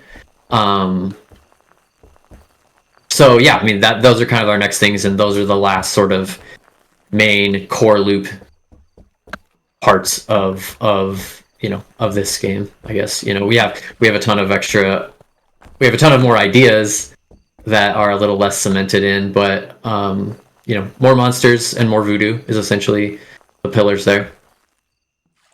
Yeah, it is kind of a funny line to walk as far as like we could very easily just spend our whole lives making this like the perfect fishing game, but that was not the intention of this game. Like the intention of this game was to make our mistakes and figure it out and move on and like just get good at being a team and all of that. And so there's a point where the game is what it is. Great art is never finished; it's just abandoned, right? True. You have to stop thinking about it, or not even stop, but like working on it. Yeah, I mean, it's a good mix of like, things that we really want in the game really bad and things that we'd like to have, and I think the community will probably shape a lot of that too. So. True. Yeah, if there's something that's like people are just really excited about and it's translating into something that is positive for the community and something that we all agree on, it's certainly something we'll work on. It's not like we are eager to get off of the project. It's just a matter of it being, I understand it. Serving its purpose and yeah. What were you gonna say, Mark?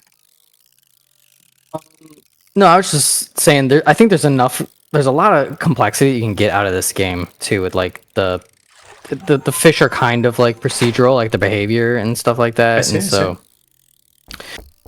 Yeah, Mark has made a really cool system that like kind of lets me make cool little areas, and then the fish sort of populate it based on where they like to live. Okay. Yeah, the game is way more complicated on like a core tech ways than like it needs to be. Like essentially, we have a list of fish and they have properties, and then we have like world environment properties, and then like we basically, we start the game and we build a deck. We basically have a deck of fish that we draw from and randomly put them based on different factors. And so like if you're making a board game, right? Like. And you're setting up the initial game, there's often like steps of randomness, right? So like we're dealing these decks, and then when you cast in, if your bait matches with these criteria, you catch this fish or you get this fish, but it's always from these fish and it's a finite amount. So you can like, you and your buddies can like go in and like, oh, we found these fish here, but there's probably only going to be 4 of them. Like it's not infinite.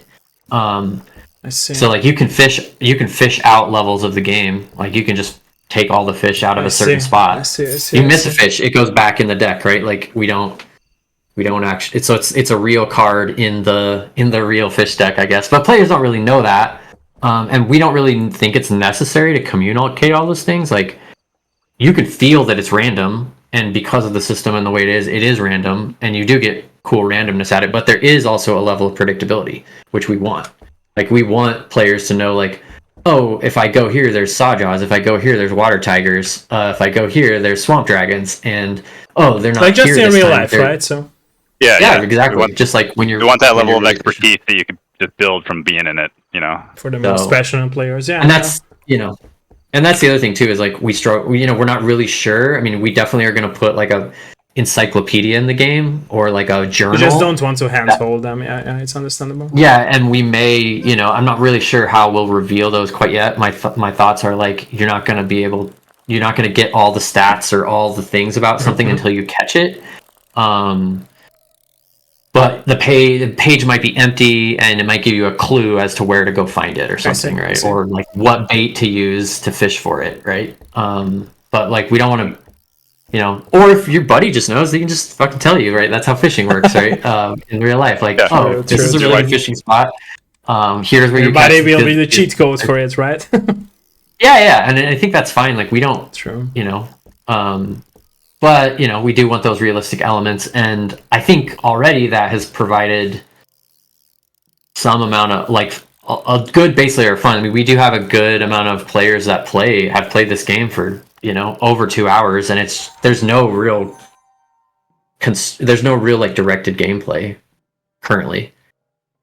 So we want to balance it to make it have a little more. Like we're gonna have more gear that costs more money, and then like the way you balance the value of fish versus how much gear costs and stuff. We can we do want some sort of like run mission where your goal as a team or your goal as you can accept some sort of bounties, timed bounty, right? Like and you would get something for that. I see. And you would need to go out into the world and risk it all, or risk part of it, right? Yeah, it's again the balance that you guys were talking about, that there are some players who want goals in games, and there are the ones who like just want to have fun and don't care about the goals. And I think both are fine. So yeah, and that stuff's coming too. But yeah, I mean, I cannot wait to see how Voodoo Voyage looks, by the way. From this game, seeing this game, not just on my screen when playing it, but from you guys playing it together, I cannot wait to see that game too. Yeah, so I mean, this is the boat for the game, right? This is the boat we originally built for the other thing, right? And so you hop on this boat, and like you would just, you have this, one guy mans a turret, the other guy like controls the engine. Love the idea. But I was like I mentioned, I was playing a lot of hours, or I put a lot of hours into shipping fools, and I always wanted to have a game that's FPS and shipping fools basically. So I love the idea of it. Yeah. And so like you'd feed cold, and that controls like the speed of the boat essentially. Okay. And then you have a navigator who's like in here, but they can't see.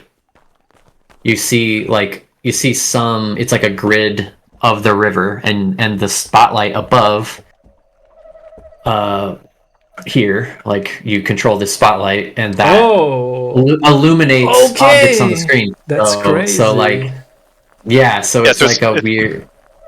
It's like a good co-op where everybody's screaming at somebody to do something different. Cause man, I cannot wait to play that game either. Wow, my god! And then and then you can spotlight like other sunken ships or other haunted docks, and like stop the boat, right? Crazy. Get off the boat into like a world like this, right? And loot. And run onto a monster, and the whole thing is that's like, crazy. That's crazy, man. Should we stop at this spot and like risk it and potentially die versus push your luck? I'm guessing if you die, you also lose everything, right? Yeah, and you also fish along the way, so you can cast your line, you can fish, and it goes. So it's basically a game in the game. It goes into a community pot of fish, and then at the next dock you sell it, and then you either upgrade the boat or you buy better fishing tackle, or you like that's I want to see that game too. It's so like, I mean, we need to have a private call someday. I need to see that game. That's crazy good. Yeah, so that's we had a very crude working prototype, and essentially that game became this game because we Brett, before Mark had joined, we were essentially building that, and then we pivoted to fishing, I see. But it's just taken off since then, and I think like at times I'm super excited about just the fishing because it's so much fun. Sure. But I still do want to make that game. And it's also a universe building, right? So it's basically not just building a franchise, but building a universe and the community around it. So it matters, in my opinion. Yeah. So yeah, I mean that's the game at a high level. Love that. Yeah. I'm loving the fact that you guys are down to make these crazy, good, unique ideas come to life. That matters to me. Yeah. Yeah, I mean, I think I mentioned before, but this really started as a glorified lobby to start the previous game, right? So I mean, it's just kind of a giant lobby, and it's certainly gotten away from us, but it's kind of fun to just like keep making the like, oh man, wouldn't it be cool if, and then we just do it. Yeah, and I mean, I think Go ahead, please. we also like we had some constraints at the start of this project. Like we knew we wanted this game, but we knew we made the choice to make it an FPS, even though like none of us had ever done an FPS before. I see. and even like we've kind of spent our last 10 years making games, like making like card games, essentially, like making digital card games and digital board games.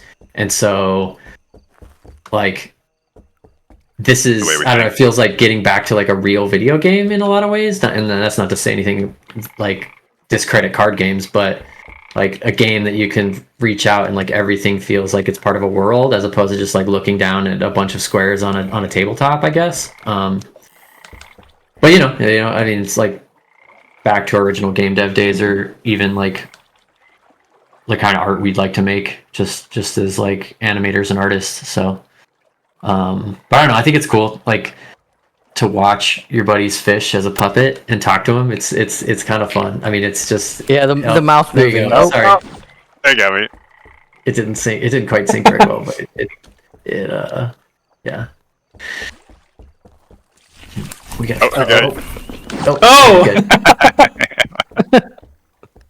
Yeah. So a lot more it's of so that. funny how many things we've got. Like how far back this feels now. Yeah, I know. We have these two It's monsters scarier we're now. working on right now, and it's just makes the game feel so much like How the There's just so many more things. serious, Like even not seeing so. each other's lines, or like that's funny. Yeah, it's kind of it's actually kind of fun to go back and like see your previous work, see where you come from, in just like what, a month. yeah. Yeah, I think it's been like a month and a half. This is like a build. Well, that's a build from a month and a half ago, I think. I see. Yeah, This boy, is a it's cool, this is crazy a, how this much. is a really this is a really cool view of like Yeah, the Yeah, lightning yeah. also in the game looks awesome. Like yeah. it's realistic and also like this magical touch of the whole world. Yeah, I mean, I think like we chose to do HDRP because we spent so much time in Unity's URP, and Brett and I spent so much time like, and Mark, I'm sure like we didn't do realistic lighting back in the day. Yeah, It wasn't, we're unlit guys to the end. like, so it is fun to like use all of our tricks we learned in like making like MMOs in the late 2000s on like a big game. It doesn't run well on, I mean, that's one thing we do have to figure out is like performance and still make it look good on a lower end machine, because right now like we do need to get it performing better on like lower end machines, I see. which we have experience doing. It's just that kind of stuff takes time, but it is something we really have to focus on, because I think it's a reason why we're seeing like a certain percentage of players like drop really quickly from the game. I mean, it's not a huge percentage, but it's more than we'd like to see, right? So we look at the numbers and we look at we try and figure out like what's going to put us in the best frame commercially, right? Like it's got to sell, like at the end of the day, like this is a business and we do have to make money in order to keep doing it. Very true. So like you can't get too We do want it idealistic approachable about- to. yeah. So As many people that can play it, the better. So if we can make it run on weaker machines, then more people play it. So that's a good. Yeah, that's why I have the performance PlayStation isn't ports or terrible. the Xbox ports too. And that's, Yeah. so Right. it Place, feels- like a PS5 is definitely powerful enough to play this game. Yeah, for sure. The problem is like always is with the PC is like, what do you set as your min spec, and then Yeah. it's a lot how far easier. back If do it we were go? an Xbox, it's just one set of hardware I can test on, right? Like, That's why I always laugh at players who like say that this game is not optimized well enough, but in fact their PC is like way aged out, right? So it's like you have to accept as a PC player that your PC might not be able to run, for example, the newest GTA or any like very big games, So as a player, you have to accept that, in my opinion. I mean, we had a guy complaining, but like, I feel bad for him, but he's got like an integrated graphics card, and I just like, I don't really know if that's gonna run like the highest end on this game, because The new ones might, like the new integrated graphics. new ones, but it's old, right? So it's Yeah. Yeah, It's, yeah. I mean, we certainly want to catch as many of those people as you can. Make, But you just gotta especially in, look, you got to look at the number of PCs and things like that. But I mean, dude, it's hard to beat like what you get naturally Sure. from just like the lighting here. Like that's just such a cool image right there. Watching watching him fish on the in the darkness through the moonlight. Oh, you watching me we on don't have to the spend. cliff? Come on, yeah. He can't push you yet. Oh, I can't push him in. Oh, Maybe you're proving. Oh! Yeah. They both of them died. No way. there are some weird edge cases where you can kind of fall in. Like if you jump, I think, and hit their capsule, I think it will like push you. So, anyways, I don't know, Blake. I think we need to push shoving in. yeah. press. We should definitely try it and see what happens. It's not that hard to add, and What's gonna happen is Blake's gonna get real grief by yours truly. Yeah. But yeah. Where'd you guys go? I haven't seen you in a while. I'm feeling lonely over back here. at the dock. yeah, we're back at the main area. We should probably get going to bed here in a little bit. It's past 1, I think, where I am. Yeah. Thank you, by the way, for the showcase. I appreciate that. Thank you. Yeah, I mean, do you have any other much. questions for us or for? Yeah, I do actually. Yeah, I have a closing question. So, from all of these topics that we touched, what would be your advice for developers from experiences that you have in your bag for so many years now? That would be my closing question. You go first, Mark, before you get too sleepy. All right. So definitely try to find some help to make a game with. It's hard to make it by yourself, but if you are going to make it by yourself, make sure the scope of the game is pretty small so that you definitely can finish it. And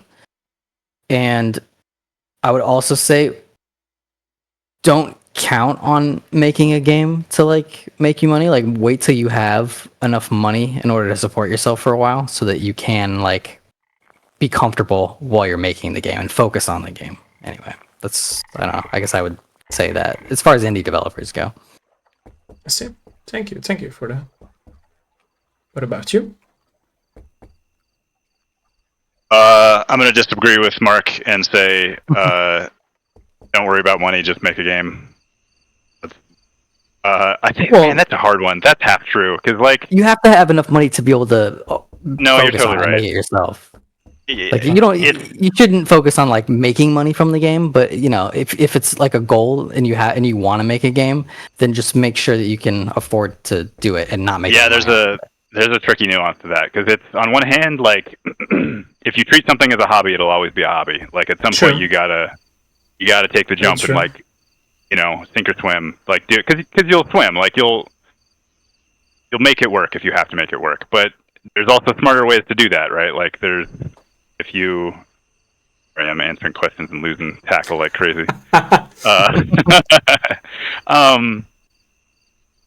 Yeah, I kind of think like it seems smart. Like the find somebody to work with and find somebody to help you thing seems even more important there because like you need somebody to keep you going. I mean, it's a marathon, man, and there's certainly times where it's just not worth it. And if you have somebody else to like keep pushing you on or somebody that you're doing it for almost like if I just decided not to do this, like I'm letting two other guys down, I'm not going to do that. Right. There's times where you just need that. And I mean, there's also times where like life gets in the way and sometimes you just need to accept that and not beat yourself up about it. But like, I don't know, games are just always going to be a passion project. There's no two ways about it. And it's just, passion projects take your life over. So like, there's two ways to look at it. You either just let it take your life over and like make it work, or it's not for you. Like I agree. I hate to say that. Yeah, no, I totally agree on that. Important. It's not just a simple 9-to-5 job. Yeah, I agree. Yeah. Well, it can be. I think that's my point too. Is like that's true. I would say. It's like there are a lot of different ways to make money. Yeah, it can be. Yeah. And if not everyone is cut out to like be an indie dev. Like there's lots of people that just want to do this or that, or they just want to do one slice of the pie. I think as AI becomes more common and more in vogue, I think there will be less specialists out there, honestly. Yeah. So you're going to have to. There be will better. be more lazy people in forms of art. Yeah, sadly. Yeah, and I don't even think it's lazy. I think like the tools are just going to continue to democratize game development, so that like, I mean, right now, like, if those tools weren't available, technology like, will always No, don't get me wrong. It be can be a good thing as well. Sorry for Yes. interrupting. I always name this example of the game called The Finals, which was made by Embark, who were like Battlefield veterans and Mirror's Edge devs, and they have this AI thing in their game with the announcers. So the announcers basically were thought by real human beings and connected with AI. And if you play the game, everything is announced through those two voices. Scotty, and I'm not familiar with the female voice, but basically there's a male and female voice voiced by real people, giving their voice to AI, and the announcers always tell you what's happening in the match. And it's very unique. It's a very cool feature. Yeah, that's cool.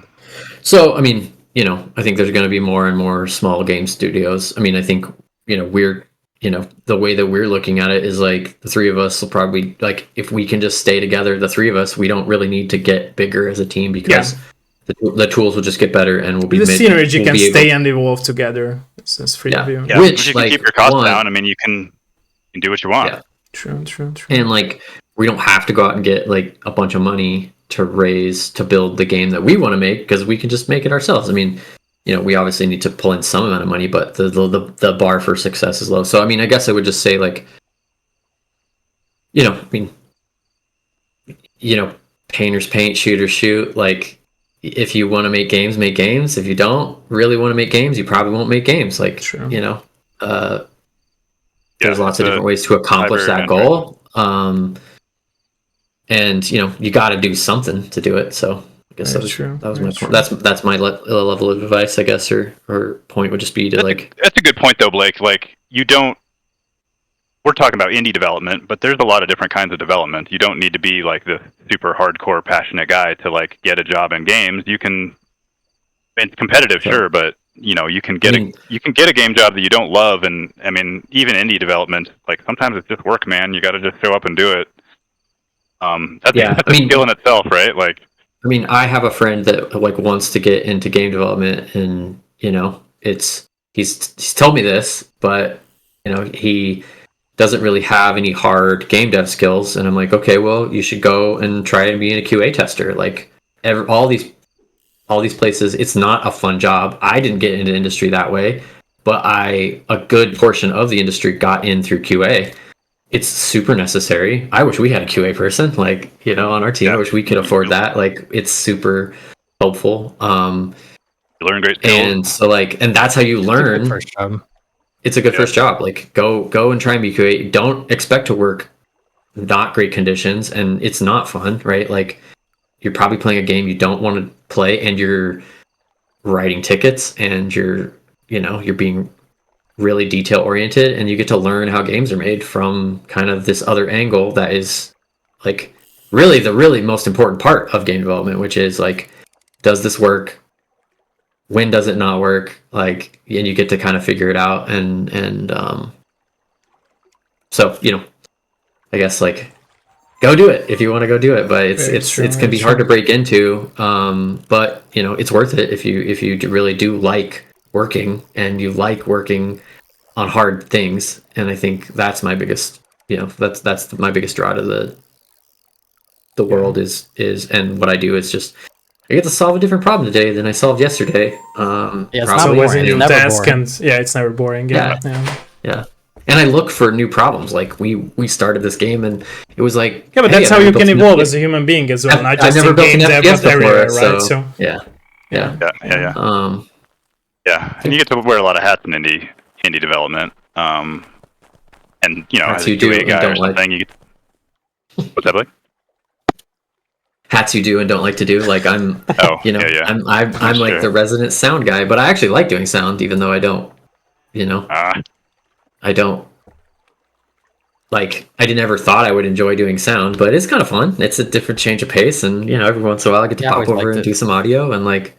So yeah, I mean, and Mark has a history of doing sound too, so it's like we'll probably be tag teaming that. But, it's like, I don't really like marketing, but I have to do it because we have to sell a game, and you can't just like dig a hole and make a game and expect people to buy it, right? Like you have to do some promotion of it. You have to put it out there. Exactly. It's very but, important for indies, in my opinion.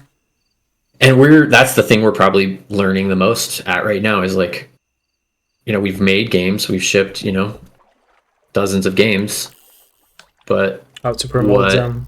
Like I've never marketed a game really, so I'm learning. We're failing. We're learning. We're succeeding in some aspects. Like we have a lot of wish lists. We have more wish lists than we thought we would have right now. And it's cool, but we don't have enough. Like we need more. So there's little wins, there's little fails. Hopefully, one outlasts the other, but just got to try. Thank you. By the way, thank you so much for everything. Well, thanks for having us. Yeah, thank you. Thanks for letting us ramble for 2 hours, 2.5 hours. Thank you. Like I said, I will need some more of your minutes of stream, but for those who are watching us live or will be watching back the VOD version, first of all, don't forget to wishlist Voodoo Fishin and be on the lookout for other games in the future from our friends here from Lost Arcade. And thank you guys, by the way, that you joined us on my episode of Dev Live show. Like I said, everyone be on the lookout for Voodoo Fishin. Don't forget to try out the demo. It's available on Steam. And like I said, be on the lookout for other games. And yeah, thanks everyone who joined us for today's episode of my Dev Live show. Have a great day or evening, depending where you live. Bye-bye, everyone. Bye-bye. Bye-bye. See ya.